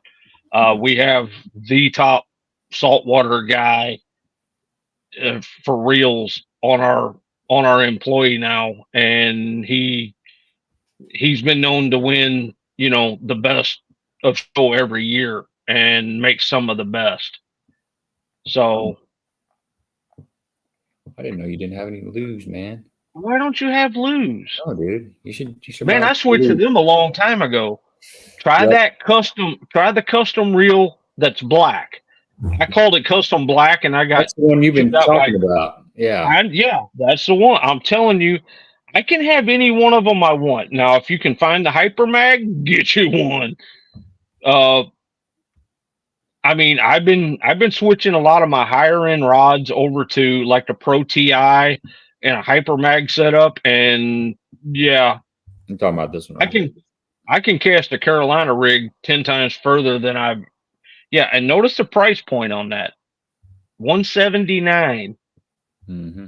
And if you use your Baitworks 10, using 10 horse money, you get you 10% off. THM 10% off. That's right. That's $18 off right there. Work smarter, not harder. That's what I'm saying. Loses, just to be completely honest, I've been throwing loose reels for, man, probably 15, 16 years. And the first loose reels that I bought were the Tournament Pros. And I still have them. I still use them every day. I threw them today. I still have speed spools. Yeah. The $99 speed spool. I still have 4 or 5 of them that are in rotation. Yeah, they're great reels. I've got some Daiwa Tatulas, but I only got those because I got them at a really discounted price from a guy. But 90%. I never tried the Tatulas. Everybody's bragged about how good they are. I never tried them, only because I'll be honest with you. It's like if I got a car that'll go from 0 to 60 in 0.1 second, I don't need to, I'm happy it really haven't needed to spend the money on anything other than that. It depends on the reels, just like every luge reel. Depends on the temperature. It depends on the temperature. Something that happens with the BB1s is there's a little clutch thing that's been happening to some of mine. But I'm telling you, like the Tournament Pros, they're rock solid. I've had 0 issues with them, and like I said, I've been. So you get a hold of the luge customer service. Yeah, and let's see how impressed you get at how well they'll take care of you. Oh, I know they do take care of you. What was it? Oh, I went to Duck Creek. This is like 3 years ago, and 4 or 5 years ago. Just got down there. It was hot as balls out, and I made like my 3rd or 4th cast with my frog rod, and I guess one of the pins had loosened up over however many years I was throwing it or whatever, and the whole side plate fell off one of my Tournament Pros. And it's like I said, they're 15 years old. It's not they don't make them anymore. You can't just buy them. So the whole side plate fell off into the water, and I'm like, crap! It's like 6-7 foot deep, and it's complete grass and milfoil. It just disappeared. There might have been a couple air bubbles came up, but that was it. That's all I saw. It was gone. So the next day I called them. The lady said, let me go look in the warehouse or our parts department, and I'll call you back. She called me back. She said, we have one, and I'll send it to you free of charge. She didn't charge me anything. They charged me postage. It was like $10 or something. And I went ahead and ordered, I needed a couple other small pieces. I can't even remember what it was, but she sent those to me for like next to nothing too. So yeah, they took care of me. I was just shocked that she had a side plate from a 12-year-old reel. 15-year-old reel, yeah. Yeah, but they did. That's what I'm saying. That I learned that years ago because I've always rebuilt my own reels. And they had, anything I needed, they would have. I had a reel that was bought to me probably 10 years ago when they first come out with the speed spools. And it was a $99 reel. I've now had that. It's been well over 10 years. I've yet to clean it, and I can still fish with it every day. It's just rock solid. Yeah, I'd call Luz. let them know that you're having issues with. Yeah, they'll fix it. They'll fix it because that is a known problem with the BB ones too. And the only reels that I have, I've got you've got a couple of them, the MRB, I think. MBs, yeah. MBs. Yeah, tournament MBs. I've got a couple of those, and I've got a lot of BB1 Pros. MGs. The MGs were the original ones that we got. Yeah. And then tournament pros. But yeah, call them, man. Let them know that you're having an issue. They like to know that stuff too. I mean, they already know. Well, I mean, that's the thing that I found with working with product and development is our guys will say, well, this bait isn't the right color anymore that it used to be, or this bait's running, we're having trouble tuning it. And I said, guys, let me know. And I mean, literally, I think that me and Shane get them knocked out within a week, have things corrected, lined up within a week. So whenever you have a problem like with the MB1, with the BB1, if you let us know, they let us know that, hey, there's a problem with this. If we get 4, 5, 6, 7, we get here and complain about it, then that's something we've got to look at on our side, and we do. But we can't, don't just throw them by the wayside. Hey, we'll get them fixed. And by you sending something in, getting it fixed, it helps us maintain a quality, because I'm not just saying this because I work with Luz, but this has been one of the best, runs of me working, even with me owning my own company. I have been as happy as any man could ever be. I mean, I enjoy what I do. I'm working with a bunch of good people. I've just been as happy as a lark. And I didn't ever think I'd be that way, So, and because I like the way some of the things that are done. Now, granted, every place has, there's something that, hey, he called me fat. I mean, there's always going to have things like that. But the way we get along together and we, go about doing our jobs, there's a lot of passion put into it. There's a lot of, devotion. There's a lot of guys. I mean, I got challenged to get a Strike King logo tattooed on my neck, and I was like, no, I'll get one like here or something. Thought about that, didn't you? How much you gonna pay me? At this point, I'm not a young pup anymore. I ain't trying to impress nobody. You're a lifer then. I'm a lifer, yeah, but yeah. But no, $1.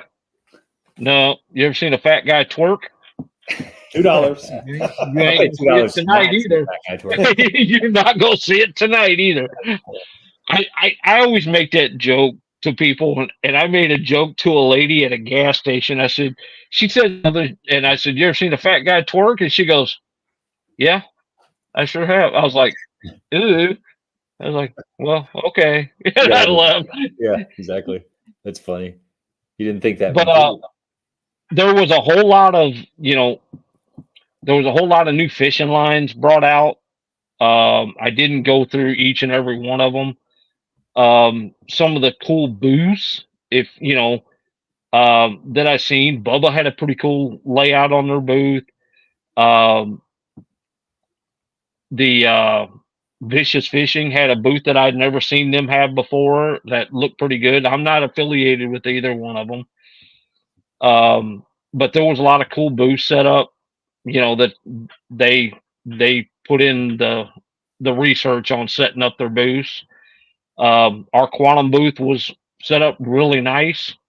It had seats in it that were like a boat. You could, you just kind of felt like you were on the back of a boat going out in the ocean with all these rods standing up all the way around. Wally Marshall was there. Wally's great. He has some new baits that came out. And Wally's Wally. I mean, when you got a nickname Mr. Crappie, I mean, that's what you are, No, I ain't doing that. I like that idea. How about it's covered up, man. Hold on. Just a Strike King logo as a tramp stamp. Come on. I might do that. How dedicated are you, Mike? How dedicated? All I can say, listen, okay, now I don't want this to offend anybody, and it shouldn't, but we was in a restaurant eating. I was sitting next to Shane, and we're talking. The waitress comes by, and we're in this high-dollar, fancy, you're getting $100 steak, and she had a cologne or perfume on. And I looked at Shane, I go, my gosh, she smells good. Shane's like, yeah, she does. And then she come by later on and she reached her arm over. I said, and I told her, I said, you smell good. I was wanting to ask her what type of perfume it was. And she stuck her arm by me. I was like, you stuck your arm out. I just damn near wanted to lick it. And yeah. TMI. The guys look at me, she walks away, and then they look at me and they go, you do know that's a dude, right? I was thinking that because you said cologne. I'm looking for Adam's apple. I'm looking for everything. That's classic. We still don't know. I just told him, I said, I'm just going to do a grab. Is that real? It was like, a Crocodile Dundee. Yeah, that's what I wanted to do. But so they all thought it was hilarious. You know that's a dude, don't you? So what kind of perfume? So I like the perfume. It was a fruity smell, and I don't mean fruity in the wrong way. It just didn't smell like Michael Jordan 203. I mean, it was sexy. So that was sexy. There we go. But no, I mean, I need to go down there with you next year. You seriously need to go. I mean, I believe that someone in your position. I'll keep you out of trouble. You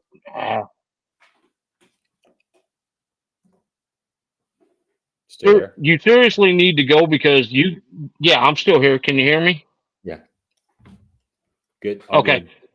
Because in the media, you can kind of see what I'm looking at, what guys like us are looking at. You can go to these other booths and you can go through them and try to be like I do. I try to be even across the board. I have my. That's awesome. Yeah, I didn't ever see an apple, Jacob. I looked hard. I was like, no, you shouldn't. I never want to leave that one down. Is that a banana or a perfume bottle? You shouldn't say hard in that situation. Yeah, it was a hard situation. No, you're right. I would like to get down there. I was actually. But, I mean, you really. Jealous seeing all the people down there, and I'm like, man, I'd love to go mingle and hang out with people. Yeah, because whenever you go through, you get to see a lot of the stuff. You know what? There's a lot of small booths down there. There's a lot of guys like me with Bag 5 baits. They're down there trying to get themselves into stores, and that's, there's a bunch of videos that Tackle Warehouse did, Land Big Fish. I mean, all these guys are all down there. But the media guys, you can come down there and get interviews from, whoever pro we got in the booth. But one thing, like I mentioned earlier, that happens is once you get all these pros and they start seeing some items that they might not have seen because we launched it at ICAST, there's ideas on the next round of baits. We've already got some ideas for the Evader, for one. There's something that's going to kind of change that just enough that it's gonna be an improvement on the bait as opposed to just looking and feeling like another bait that's similar to. Right. So we've got things like that we're looking into, and that was one of the pros, and it was Scott Suggs, who's well known for his topwater.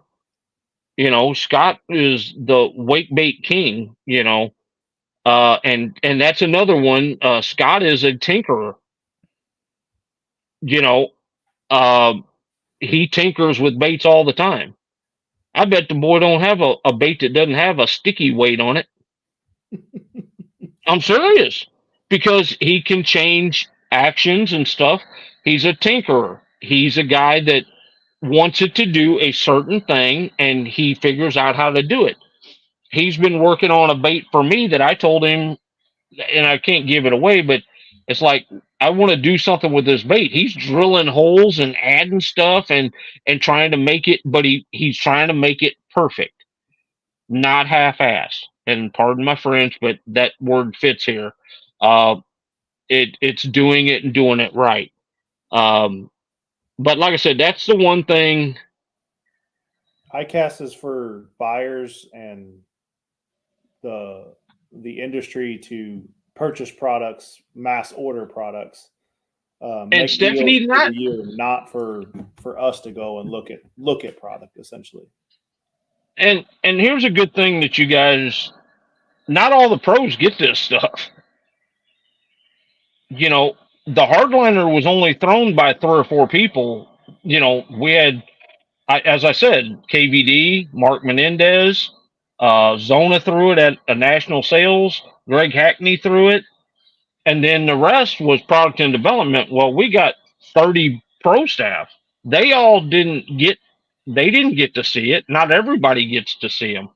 And the other thing, like, they always love is whenever they say things like, well, the pros get it, they all get it free. No, a lot of these guys have a certain amount that they'll get free. That's written into their contract. After that, they buy it at a discount, but they spend their own money on it. You know, that's another thing that's a misconception in the industry. If you have a contractual thing, you may get, if you're like a starter outer guy, you may get $500 worth of product at retail a year, and then after that, you buy at a discount. Sometimes it could be a steep discount, but you're still taking your money out of your pocket. You know, and that's a big misconception that goes around about the pros too. You know, as far as all of them trying it out, no, but like JB said, ICAST is where things are brought to market, and so you'll be able to see them. They get to go around and sort of pick and choose all these new items in which they want in their store, or they have room in their store. You would be shocked at whenever you start talking about shelf space. When you go to a tackle store, okay, and you start looking at how full their shelves are, there is conversations in that show as far as where they would put certain items. They have to look at an item that may have, like a Hardliner has, 16 colors. That's unheard of in my book. That you gotta purchase. I'm in marketing, and I understand this. Yeah, you have to purchase that product.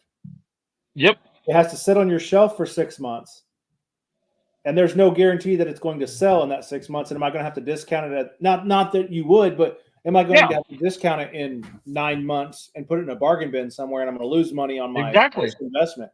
That's what ICAST is about, is making that deal happen. Yeah. Whether it's, hey, I'm going to order 100,000 units from you because I'm a big box retailer, or I'm going to order, because I'm Mike's Bait Shop, I can only order one, box of each color, five items of each color, and they're not going to give you as good of a deal as they are going to give that big box retailer. And at them shows like that, that's where your retailers discuss terms.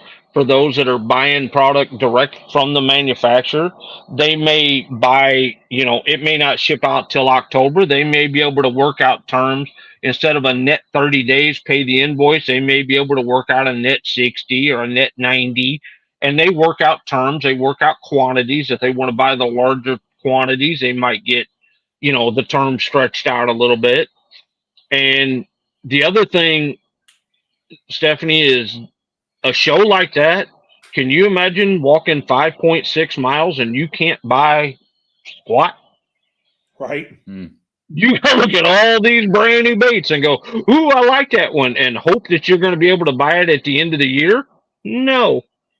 Yeah, but you open that to the public in that situation, like, then the buyers can't have those conversations. Exactly. There's a lot of business conversations that goes on. Yep. Right. And it's stuff that people wouldn't be. There's a lot of, like we have our pro staff and that, that are talking about the product, and we're all just describing to you what's coming and what's going to be available. And some of those conversations has to deal with, you know, you talking to somebody and go, hey, are you going to carry those hardliners? You know, man, that's, you know, that thing should have won best to show. Hey, I was voting. Here's Stephanie's got another good question. What actually do sponsors do now? Just curious. Well, there's different levels of sponsorship. Yeah. I mean, a real entry level sponsorship would be maybe 20% off of a sponsor's product. Exactly. And it goes all the way up to the top professionals in tournament fishing. They'll get paid a salary, so to speak. You know, they're on the payroll. They're on the payroll now. They're on the payroll to do, but their list of duties is like they have to go to like open houses. They have to go to like store shows. They have to make a certain amount of appearances, and their time has to be, you know, they're kind of told where to go. Right. The whole thing with sponsorship, Stephanie, is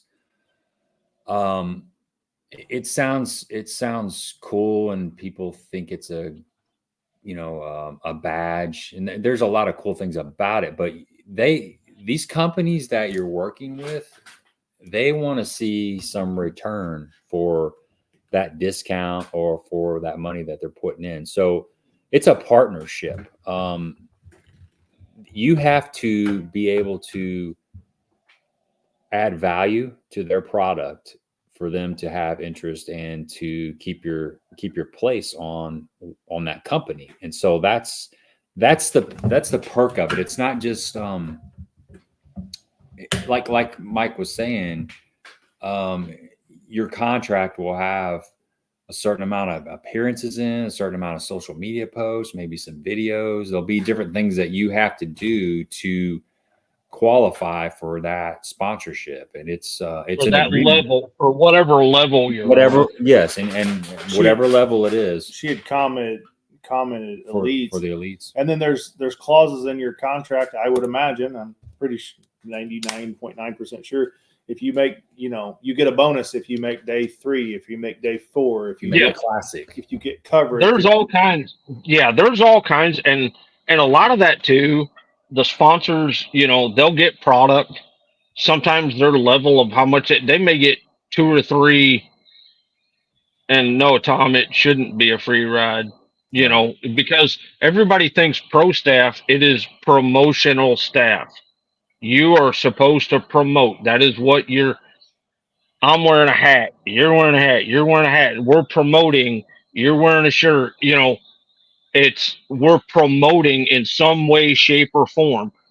The guys get the wraps on their boats. They'll give them X amount of number for the biggest part of the boat. You know, that's their main sponsor. The one across the chest, you know, anything from, you know, your chest up, that's your high dollar spots, and they sell the spots, and then you have to do a certain amount for them.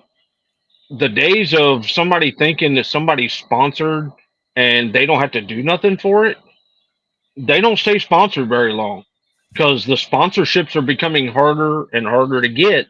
Yep. And so you start getting these non-endemic sponsors, like back in the day when Denny Brower got like Bush Beer, you know. These things, these non-endemics is what a lot of people are, because it's a little more open money, and they can do something, you know, outside of fishing that helps, like put it on their truck, their car, you know, their boat, hats, you know, they can do all this. And you go to a show, you always got a name drop, you know, and like you guys know as well as I do, there's certain things we got to stay under a certain guideline on how you talk. I can sit and ask certain people, you know, hey, what do you throw when you're doing this? And I'll get an honest answer, but we can't, by our contracts, we can't necessarily say somebody else. We have to we got to stay in our lane, yep. You know, so But the guys that do work for it, and Gabe, I know you well enough. JB, I know you from on here, but Gabe, I know you well enough. I know you work for your sponsors. You know I work for my sponsors. We're going to do what we got to do because we are proud of the fact that they're going to put something towards us. We're going to, you know, just like me promoting the Strike King brand and the Lose brand, I'm proud of what we do. You know, people can think what they want, but I am proud of the direction that we're heading. I am proud of the direction that we're at, you know, and the people I'm with. And I'm on their pro staff. You know, I'm going to represent them when I can, the best that I can. You know, but on the same token, I'm going to be honest. You know, I try anything that I can use that is our products. It's best for me to use it. You know, some of it I designed it. I better be using it. Mhm. You know, that'd be like a spaghetti manufacturer. You know, after eating Kraft macaroni and cheese, it's like I didn't design it, but I want it. You know, sometimes you just want Kraft macaroni and cheese. So I like to come across as being honest about it. I just like everybody, and I want to be knowledgeable. We have a lot of our guys increase their knowledge on the type of baits that we have. And I had, you know, on the hardliner, I had off to the side and discussed with them everything about the bait, showed them videos that we had so they could see it for themselves. And so they can, but these guys have thrown 57 different flat sides, but I want them to know everything there is to know about ours. How much does it weigh? How far can I cast it? What line size? I want them to know all of that. That is one thing that I believe, you know, I learned that from David Fritz. I learned know your product, you know, and that's what you try to implement. But as when you start looking at the pro staffer side of things, I believe that you should know your product. You know, if you don't know, I don't know, but I can find out. A person, even in fishing, you don't have to know everything. But if you know where to go find the answer, you're just as dangerous. You know, Yeah. I may go to Lake Egypt and want to throw a June bug colored speed crawl. Gabe, I might have learned that from you. Well, I was just thinking, I was going to bring that up. That's one thing. That's what I probably should have thrown today to catch some fish. I didn't throw I was going to say it a while ago, but I didn't say it. Yeah. Yeah. But we all have our old favorites though. Sure. Right. You know, you're going to try to throw who you're sponsored by because you're making video, making content. You're going to try your best. But there's always that time. I custom paint some of the most beautiful baits that I can paint. And every now and again, I'm going to pick up a chrome blueback red-eye shad and throw it. You know, it just, I didn't paint it, but I'm going to throw it. You know, because I believe it'll work. One side, so it's pearl on one side. If you look at these new KVD Elite colors, I threw down on some of them. The best color that the one that was in that got put into the best to show was the answer your question, Jacob. Everything that's shown is there for the buyers to buy. There's nothing hidden. There's nothing that you don't see. There's so many videos out nowadays that everybody's, you know, got. If they don't have video, does it all make it to the actual market? I think what he's saying is, is it in production after? Yeah. Basically, is it in production before ICAST hit? Is there stuff that showed? What that does is that tells us, okay, the hardliner in particular, it is ready to go. Okay. Okay, but you take your orders that you get from ICAST, and that's your first production run. They fill them orders, and we have meetings all day long. That was what, like, our higher ups and our marketing and brand guys, they're sitting in meetings talking with people about selling them, and again, we try to gain shelf space just like everybody else does. you know, there's some things that, you know, are taking up more of our shelf space than, and we want it, you know, so we have to sell them. So however many we can sell, that gives us our opening order that we put in with our own factory. See, Strike King owns its own factory that does 80% of our business. All right. So we enter a work order. Hey, we need 20,000 of these. Remember this one simple thing. We came out with 700 SKUs. That is 700 products that can be put on a shelf. Yeah. All goes the back hardliner alone. The hardliner alone was 16. When's that going to be available to the public? They're talking October. Okay. We want to get it in time for us to have the fall bite when the water starts getting back cold. Yeah. And it's not planned that way. It's not planned on, okay, let's try to do it. The molds are made. I got a few tweaks on some of the colors I'm making next month when I go back down to Costa Rica. But for the most part, you know, they'll be ready to go. And then as long as everything's approved, then the work order gets placed and then the initial wad gets done. I did with Stephanie's comment here about you got to use other baits, and this whole conversation we since we started tonight, the ultimate sponsor guy is, in my opinion, is Mark Menendez, because he is Strike King through and then through some more. You have no idea. You will find. I bet he's got a tramp stamp tattoo of Strike King on his back. He's more dedicated than Mike is. It may be Lou. I don't know. I'm getting there. Yeah, but what you'll see is but what I was getting at with that whole conversation is you're seeing more companies, not just Strike King, but more companies that are trying to be an all-inclusive company that have hard baits, soft baits, the jerk baits, the spinner baits, the jig heads, the jigs, all encompassed, just like Strike King is. Strike King has everything that you need. It is a one-stop shop. Zoom is obviously your competition, but Zoom is not a one-stop shop. It is a soft plastic company. Rapala is getting into that, where they're making more pushes to other directions.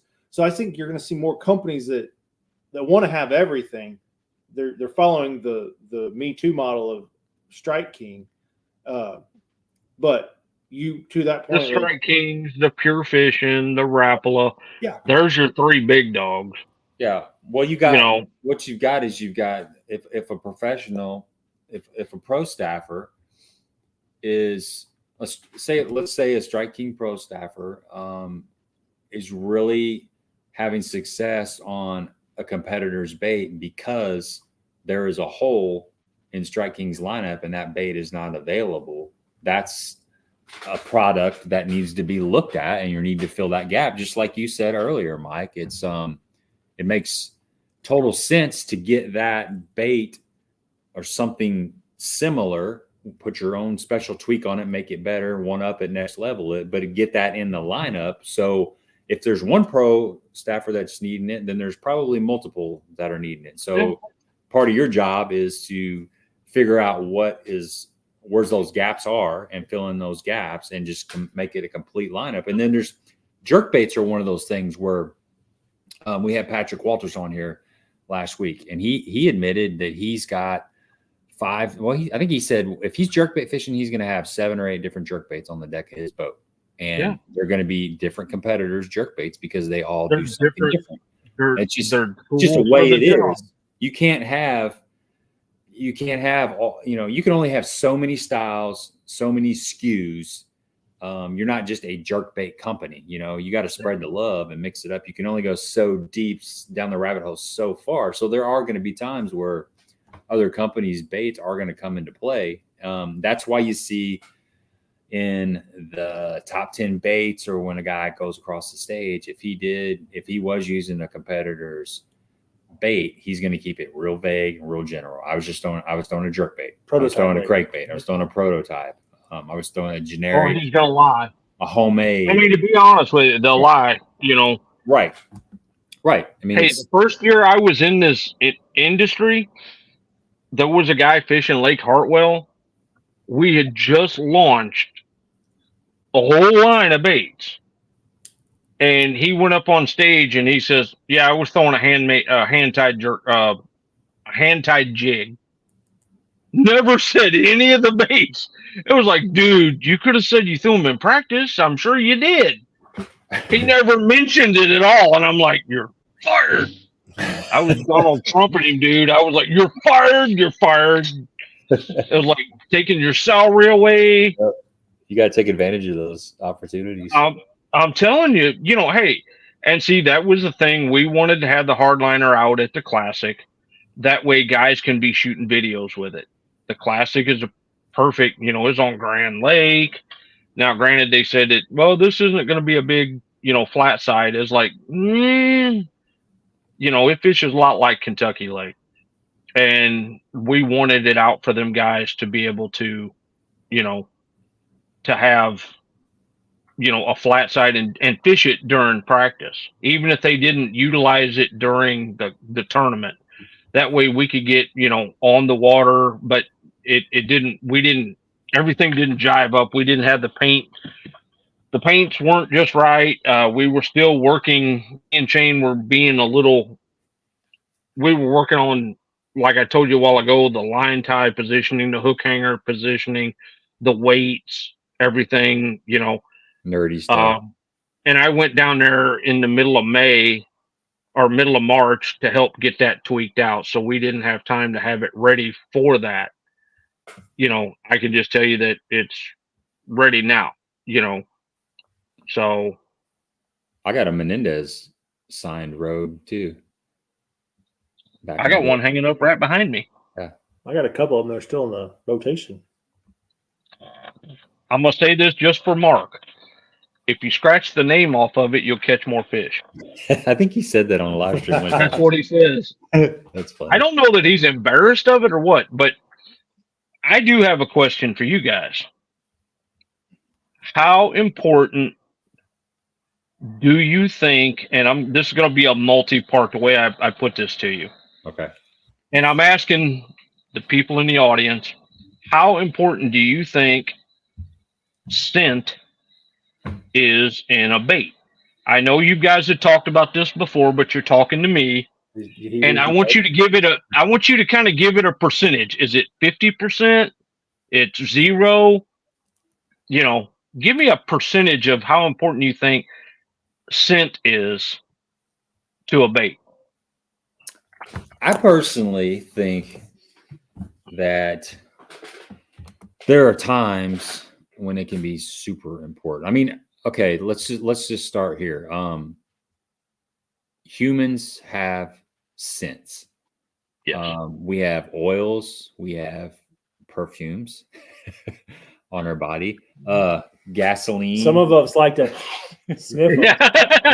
Some of us smell as the waiter goes by, apparently. Some smell better than others, but as he walks by, I think at minimal, a scent can mask our things that we've got. You go to breakfast before you go fishing. I mean, you go on one of those roadside cafes where it smells like grease and you smell like sausage and pancakes. That's what I'm saying. Hey, hold on. How about a guy that chews or a guy that smokes? Like, it's all over your hands all day, right? Sunscreen. Yeah. Sunscreen. So a scent, exactly. Minimal sunscreen, at bare minimum, a scent will mask some of that stuff out. But it's a good cover scent. It's a good cover scent. But hold on. What about back in the day when you put WD-40, you put oil on your baits? WD-40 is made out of whale oil. It's made out of whale fat. Back in the day, it was made out of the fat off of a whale. So it actually was a natural, and a lot of people think, well, it's an oil, like they oil hinges and stuff. WD-40 stands for water displacement, meaning it gets rid of water. That's why it kind of goes into rust, because it takes the water out of the rust. But it was made out of whale oil, and a catfish, like, you could put a hot dog and spray it down, cast it out, and as the current takes it, they will follow that oil all the way up to it.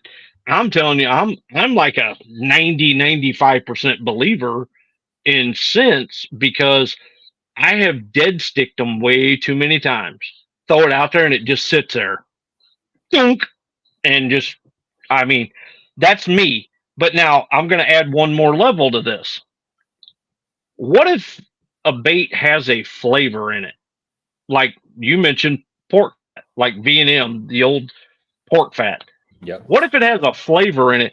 Do you want to open the package and smell that scent? And there's brands that are like that. As soon as I'll give a shout out to a small company like Chompers. Man, you open a pack of Chompers, you want a bowl of spaghetti because of the garlic.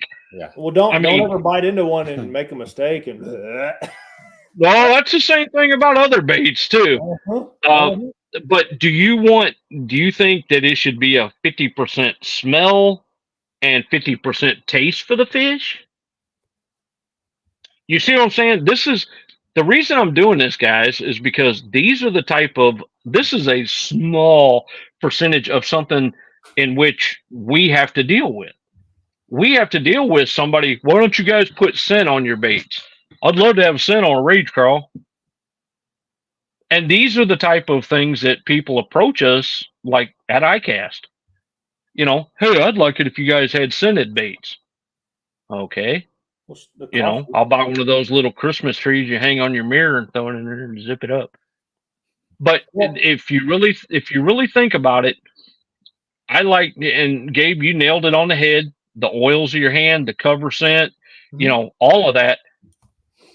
But yet, if you go out deer hunting, you know, are you gonna leave the bar at 3 a.m. and just go straight to the woods, smelling like no? You're using, you know, baking soda underarm deodorant. You don't want to smell like anything. I want to smell like dirt. They even make sprays that smell like dirt for when you deer hunt, you know. And so why would you not do that with fish? Because they have receptors.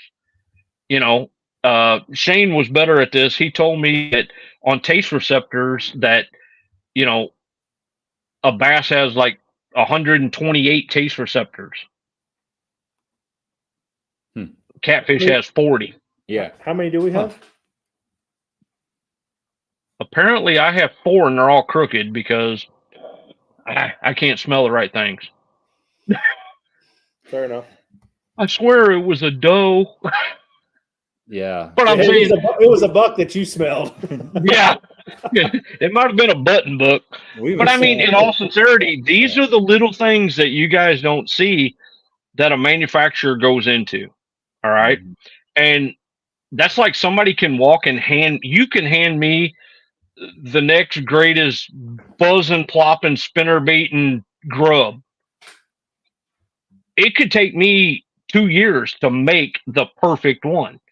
And whenever we do it, we have to go, and all of the manufacturers, we've got to go and try to do a sales of this to these people at ICAST. By the time they get to your booth, they're either so tired of listening to spiels to where that's why they like talking to a guy like me, because I'm just tell them what it is. But they go through all these spiels of, hey, this is the latest and greatest.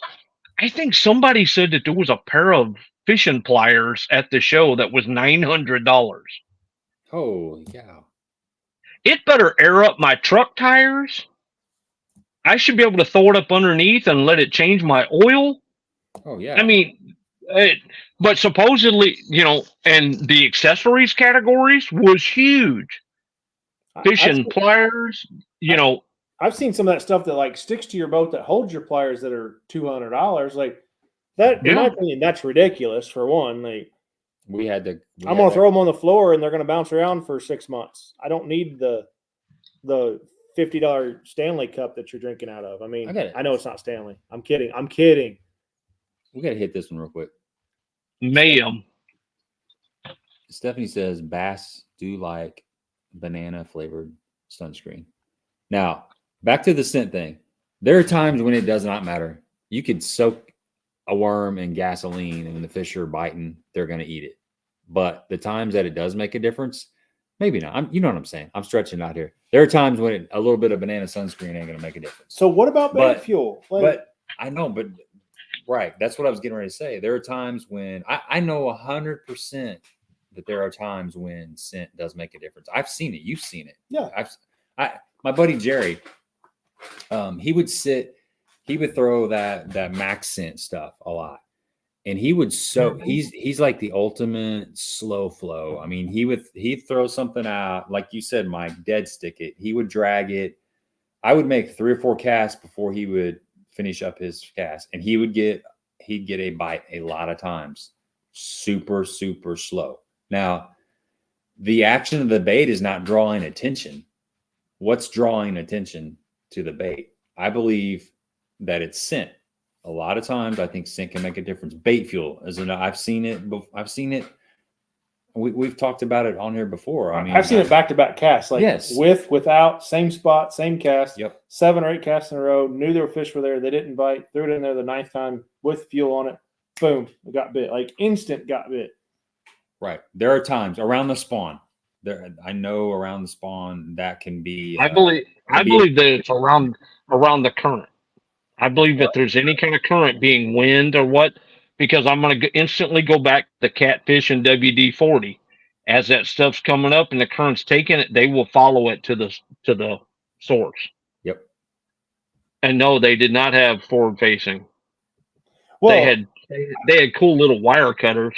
I think we forget how good their scent receptors are and how far they can track something down in there. I mean, whether it's their lateral line, they you got to put it in the bag, Stephanie. Take a couple squirts of that bait fuel the night, or a couple nights before you go fishing or whatever, and just soak it in the bag and work it in.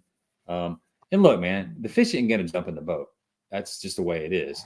But I do think that you might get an extra bite. It doesn't hurt. I know that. I know it doesn't hurt. I use Strike Force. Mm-hmm. And Strike Force is all natural as far as natural oils from items. Does it have a scent to it? It's not an overpowering scent, but there is a scent. And that's the thing that you got to think about, is that whenever you open a package of baits, and the first thing, if it kind of grabs you that it's got a little bit of a smell to it, we have to, as product and development, we got to level it out that, hey, it's not offensive to the person using it. Hey, you get it on your hands, wipe your butt and now your hands are orange. It's like, we have to do all that stuff. And then you go, like I said, you got to go to a show and show people this stuff, and it's a little more trickier, I just thought about something when you said, I'm not even gonna. No, we're not going. Was it the old Cheetos joke? No, I was thinking, no. Go ahead, JB. But what I'm saying is that I'm just a firm believer in it, and some people aren't. We sit in a meeting, and that got brought up, and somebody goes, well, 2 of us believe in scent, and the other 5 don't. I was like, hey, I believe in the cover scent. I'm the same way with TH Marine, with the what's the thing that make the fish noises? The Hydrowave. Hydrowave, yeah. Hydrowave. I'm the same way with the Hydrowave. I think the Hydrowave, not as much as putting out the sounds of bait fish, but it covers the mass of the pinging noises of your trolling motor or your depth finders and stuff. I think that it helps mask that to where they're not as apprehensive. People go, a bass is dumb, they only got a brain that big. So I'm sorry. They're really damn hard to kill. But a bass knows to hide on the edge of a ledge that a school of fish is going to come by eventually so he can eat his dinner. They react to positive and negative situations. That's all they're doing. One of the things, the eagle eye was talked about, but everybody kept asking me about all the new Garmin, Lowrance, Humminbird stuff. Nothing was like blowing things out of the water. The eagle eye was the only thing talked about because of the price point. people can get the whole setup for $1,000. Yep. You know, that was basically the only thing that had got brought up with that. It was more based around, you know, there was a lot of kayak stuff, you know, accessories to kayaks, the tools, things like that. There was a whole lot of that. There wasn't quite as many additives into the bait world that just like blew everything away. Don't get it twisted that ICAST is about the bass world, because the bass world, I would imagine, is probably about that big of ICAST. ICAST is international. It's all fishing, not just bass. Saltwater fly fishing. No, it's that big. It is a whole lot about bass. Is it? But it 40%. Really? Okay. And then you have, I figured that salt world would be a lot bigger. 30%. Okay. 25, 30%. Then you got your crappie guys, you know, your panfish guys. But you go looking at all the different glide baits that are coming out. Each one has them. I mean, we had at Strike King, you know, we got Mr. Crappie, but we've got stuff for, you know, it's almost broken down now to where you got your bass casters, you know, just blind casting, and then your forward facing guys. Then you got your swim bait guys and things along that line. And then, like I said, the rest of it was like improvement to products. Every manufacturer has a color extension. They add colors into their line that they may have never had before. You know, something may be hot, like Sexy Shad. You know, they may add like we come out with Sexy Shad 2.0 and things along those lines. They're always trying to add colors and things like that. I don't believe Megabass was there again. They haven't been coming to a lot of ICAST. They kind of feel that people steal from them too much, and it may be true. Hey, I just got. I'm not saying us. I got an idea for you, Mike. What's up? I'm going to say this right now, so everybody that is on this stream will know if it ever comes to fruition. But you're coming out with the Hardliner 35, right? You're the product and development guy. You're the guy that develops the colors. So you'll be painting those, and you can name the colors anything you want. Just as a suggestion, I'd like to see like the color Sasquatch. You could call it sassy, you know, or sassy sass shad or shad sassy or something. But everybody that's on here right now, if you see a color in the future that has some reference to Sasquatch, you heard it right here. There you go. You got the fur. Nice. It's already in the works. Everybody has to have a little Sasquatch fur in their shop, man. It's like a stress reliever. When things get tough, you can just pet your little Sasquatch. JB's on the edge of his seat. Look at it. Is that real fur? What are you doing with that? I ain't saying. You got it from a Sherpa. I was just wondering if it was from Yeti. from Jeremy at the restaurant the other night. The perfume guy? Might be. I want to make a bait. I'm going to do crankbait. When I go to boat shows and stuff, I like to have like little oddity just to show stuff I can do. And I'm going to make a bait like a mouse, a topwater mouse. Oh, cool. And I want to have it covered with fur. That'd be sweet. And freak people out because I'll make it look like there's a mouse sitting there. So yeah, but you gotta have like a little wooden box that you open up, and it's like, I want one that comes out, you know, little sound effect. You're talking about a little sound effect that goes, Those fly tires can make some realistic stuff. I've got a mouse. Oh yeah, I'm gonna tell you, there's certain things in the fishing world that is addicting. For me, it was painting baits because I found an outlet for artistry. But I started tying treble hooks. Oh my gosh. I bought every color. I bought every color feather you could find. I started learning, I want hackle instead of this. And I even had people that went pheasant hunting bring me the feathers off a pheasant because I want to see, what that would look like. That becomes addicting. And I can see how the fly tires get like that. They're making little nymphs and stuff like that looks just like it. So, little caterpillars and stuff like that. I never have got into throwing the flies and stuff. We have a company called Martin, and they sell a starter kit that, to be honest with you, it's bad and it's cheap for a starter fly kit that'll do just about any fly fishing you want to do. I want to do it for panfish. I want to do it for bluegill and red ear and stuff like that. Having a big 12-foot rod, whipping line around. Man, I used to tie flies. It's fun, man. You get the same satisfaction for painting a color and catching fish on a hard bait. It's whenever you make that last wrap or two that all of a sudden it comes to life. I've got crawdads sitting here that I'm painting. When I'm done with this, they'll come to life. And it's a sense of, especially whenever you catch something or somebody else catches something on something you've done, that's what makes it cool. That's where my passion lies, is to make sure that you catch fish on whatever I try to make. Shane's the same way. He wants to do the best he can.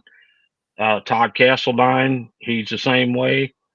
We all have a lot of that.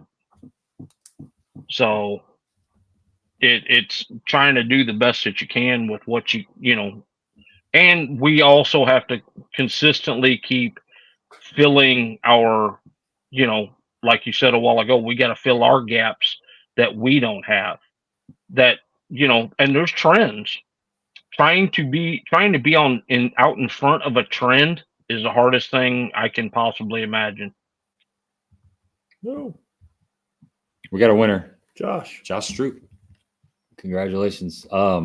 Get a hold of me, Josh, on Facebook at Gabe Montgomery Fishing, or 10 Horse Monty, or Instagram 10 Horse Monty 6, and I'll get you taken care of.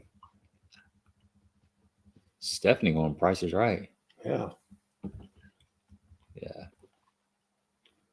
And you guys answer me, what is the deal with the Stanley Cups? They're marketing geniuses. They I guess their great granddaughters finally got involved with the business and said that, flannel shirts and blue jeans aren't our look anymore. It's daisies and flowers now. Yeah, they took it to the next level, I guess. There was a big. Hold on. How many colors of crankbaits do you need? How many colors of Stanleys do you need? I need all of them. They're paying like $40 or $50 a piece for these damn cups. Is that a Stanley? This is not a Stanley. This is an Arctic from 10 years ago. Okay. So, do you know that Arctic was one of the brothers of Yeti? Is this a joke? No. I knew it was like some sort of. No, the brothers. There were two brothers that started Yeti. They split off, and one of them bought the other brother out. Well, the other brother's like, hey, I can do stuff too. And so it was a deal that was struck at first that he could only sell stuff online. He couldn't go to Walmart or Target or whatever. And so he marketed under the Arctic name. It was the exact same as a Yeti. Yeah, it was.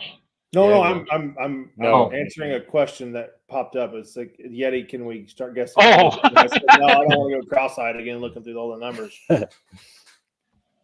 Oh, so okay, gotcha. So I didn't know that. I didn't know they were brothers. Yeah. It was, and see, that was I was talking with idea too, because they both can benefit from the same concept. Like I alluded to earlier, talking about copy and lures and things like that. I had a talk with Van Dam 2 days ago, and he told me, he says, how many people,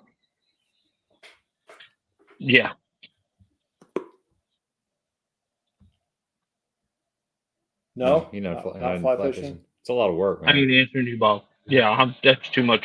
That's more money than I want to get into. They spend more money than we do on stuff, guys. One They're rod rod and reel combos, dude.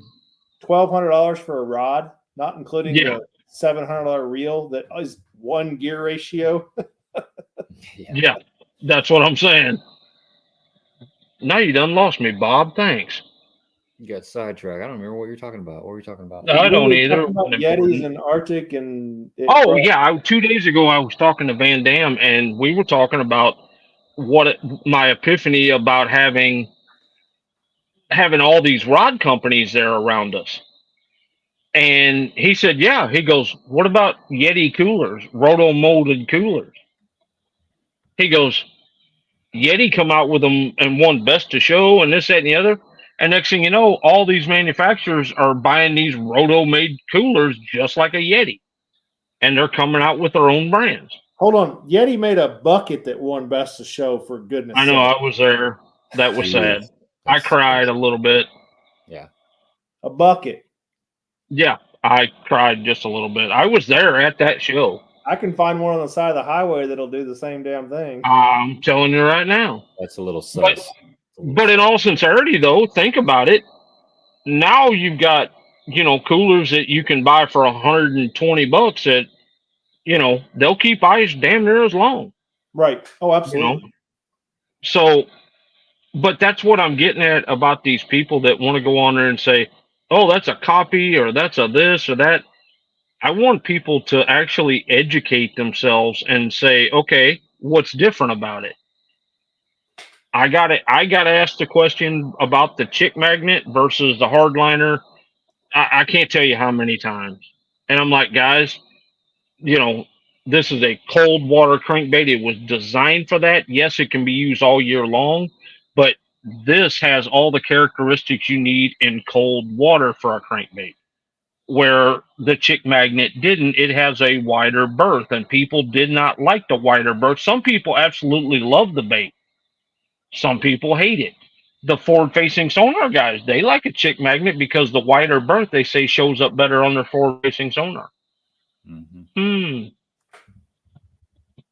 But what if Mike and the rest of the team can make everything forward-facing sonar friendly? To be continued. To be continued. And it is to be shown at ICAST 2025. Yeah, I hope so. Every bait. And y'all are thinking it's paint, and it's not. I'm telling you. It's gonna be a game changer. It's gonna be, it's innovative, the best you've ever seen, game changing. Here is the bone crawl that you guys seen that Mark Menendez threw. That is one of the colors that we have that's going to be on this bait. I like that, man. I've only got a handful of colors with me, guys. That bluegill you showed earlier, that's gonna be one of the colors, right? That is one of them. That's the real gill. This is a chartreuse black back, but if I can catch the light just right, the scales along the side are holographic. Are they kind of bluish? Huh? Are they kind of bluish? No, it's holographic, and it could be reflecting off of something here. But the scales is a holographic, so it's multicolored as it moves in the light. Normally, I pull out my flashlight and show you guys, but it's a more subtle. But in the sun, it actually flashes a color, the color spectrum. And then I've got this is called, and you guys haven't heard it called this name. This is called Hornet Blue. Oh yeah. There is another manufacturer that has one similar to this, but you can see the purple light up. The whole side lights up. It turns from white to green to purple very subtly. This is called Hornet Blue. Scott Suggs, that is the name of the high school that he went to. That was the color that they had, and they had years ago had helped design baits. And again, there's the real gill. Yeah. So They're money. But, and I got one here. This is a KVD Elite. Do you notice that it's kind of glowing? Mm-hmm. That's got holographic down the back too. And whenever the light hits it lights up. This was out of the wicked mind of Shane Fetty.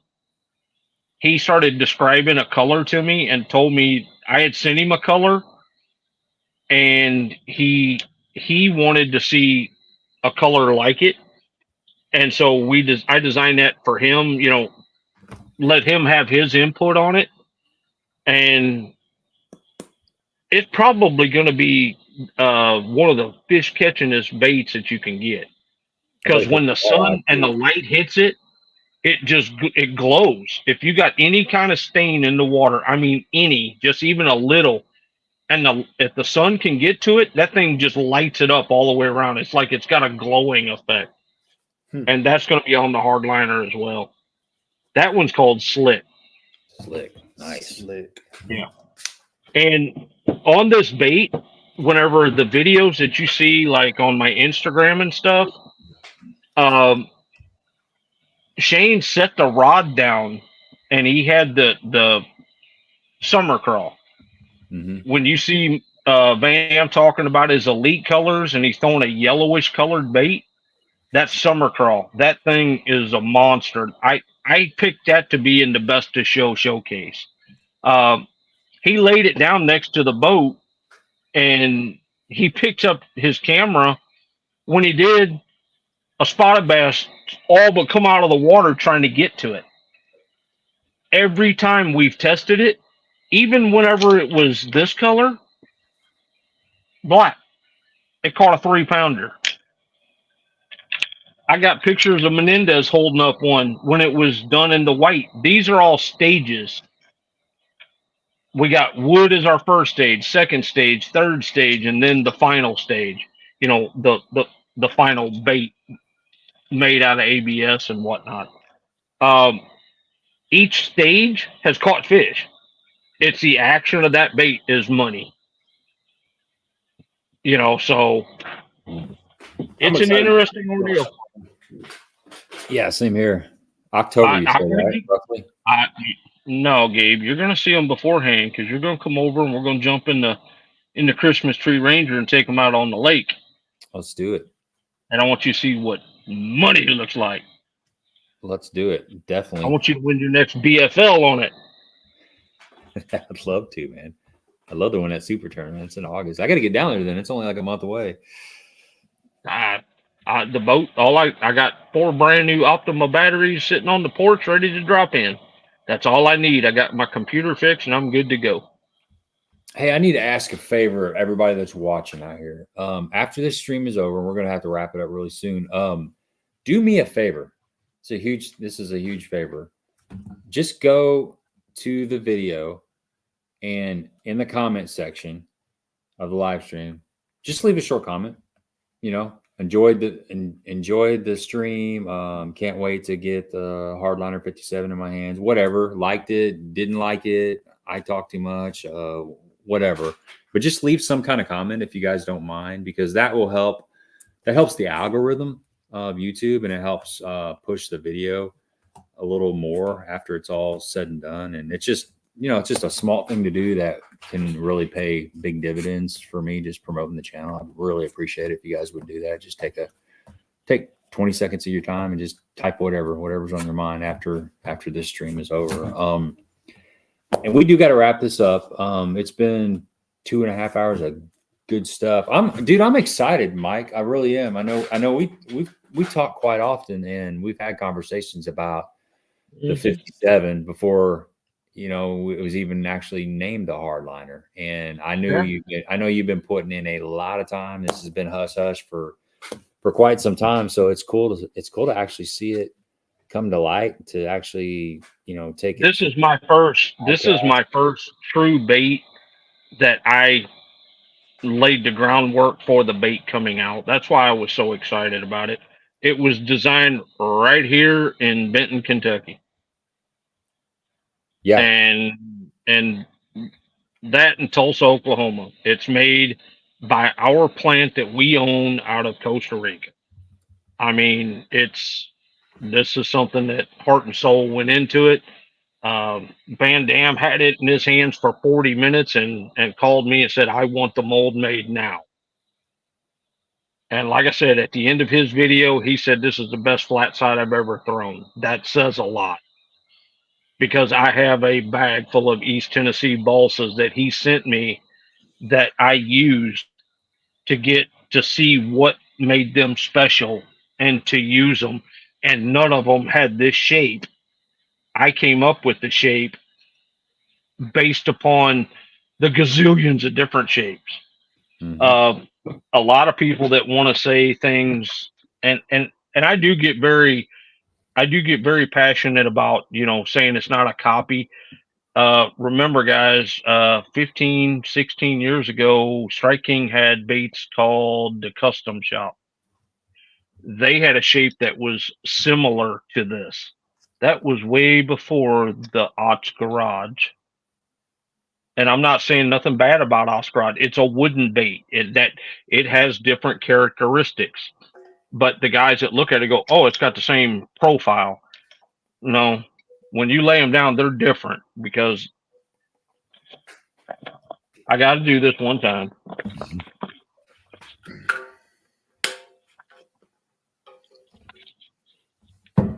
I scribbled all these as I was doing them.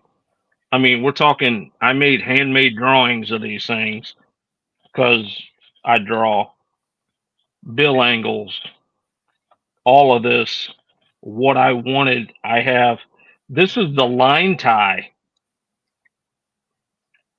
You know what I'm saying? I have drawings of weight placement. I didn't go through all of this, you know. I got one more somewhere, but I went through, and all of these are my cliff notes of designing this bait, you know. And whenever people they try to make comparisons and sit behind, you know,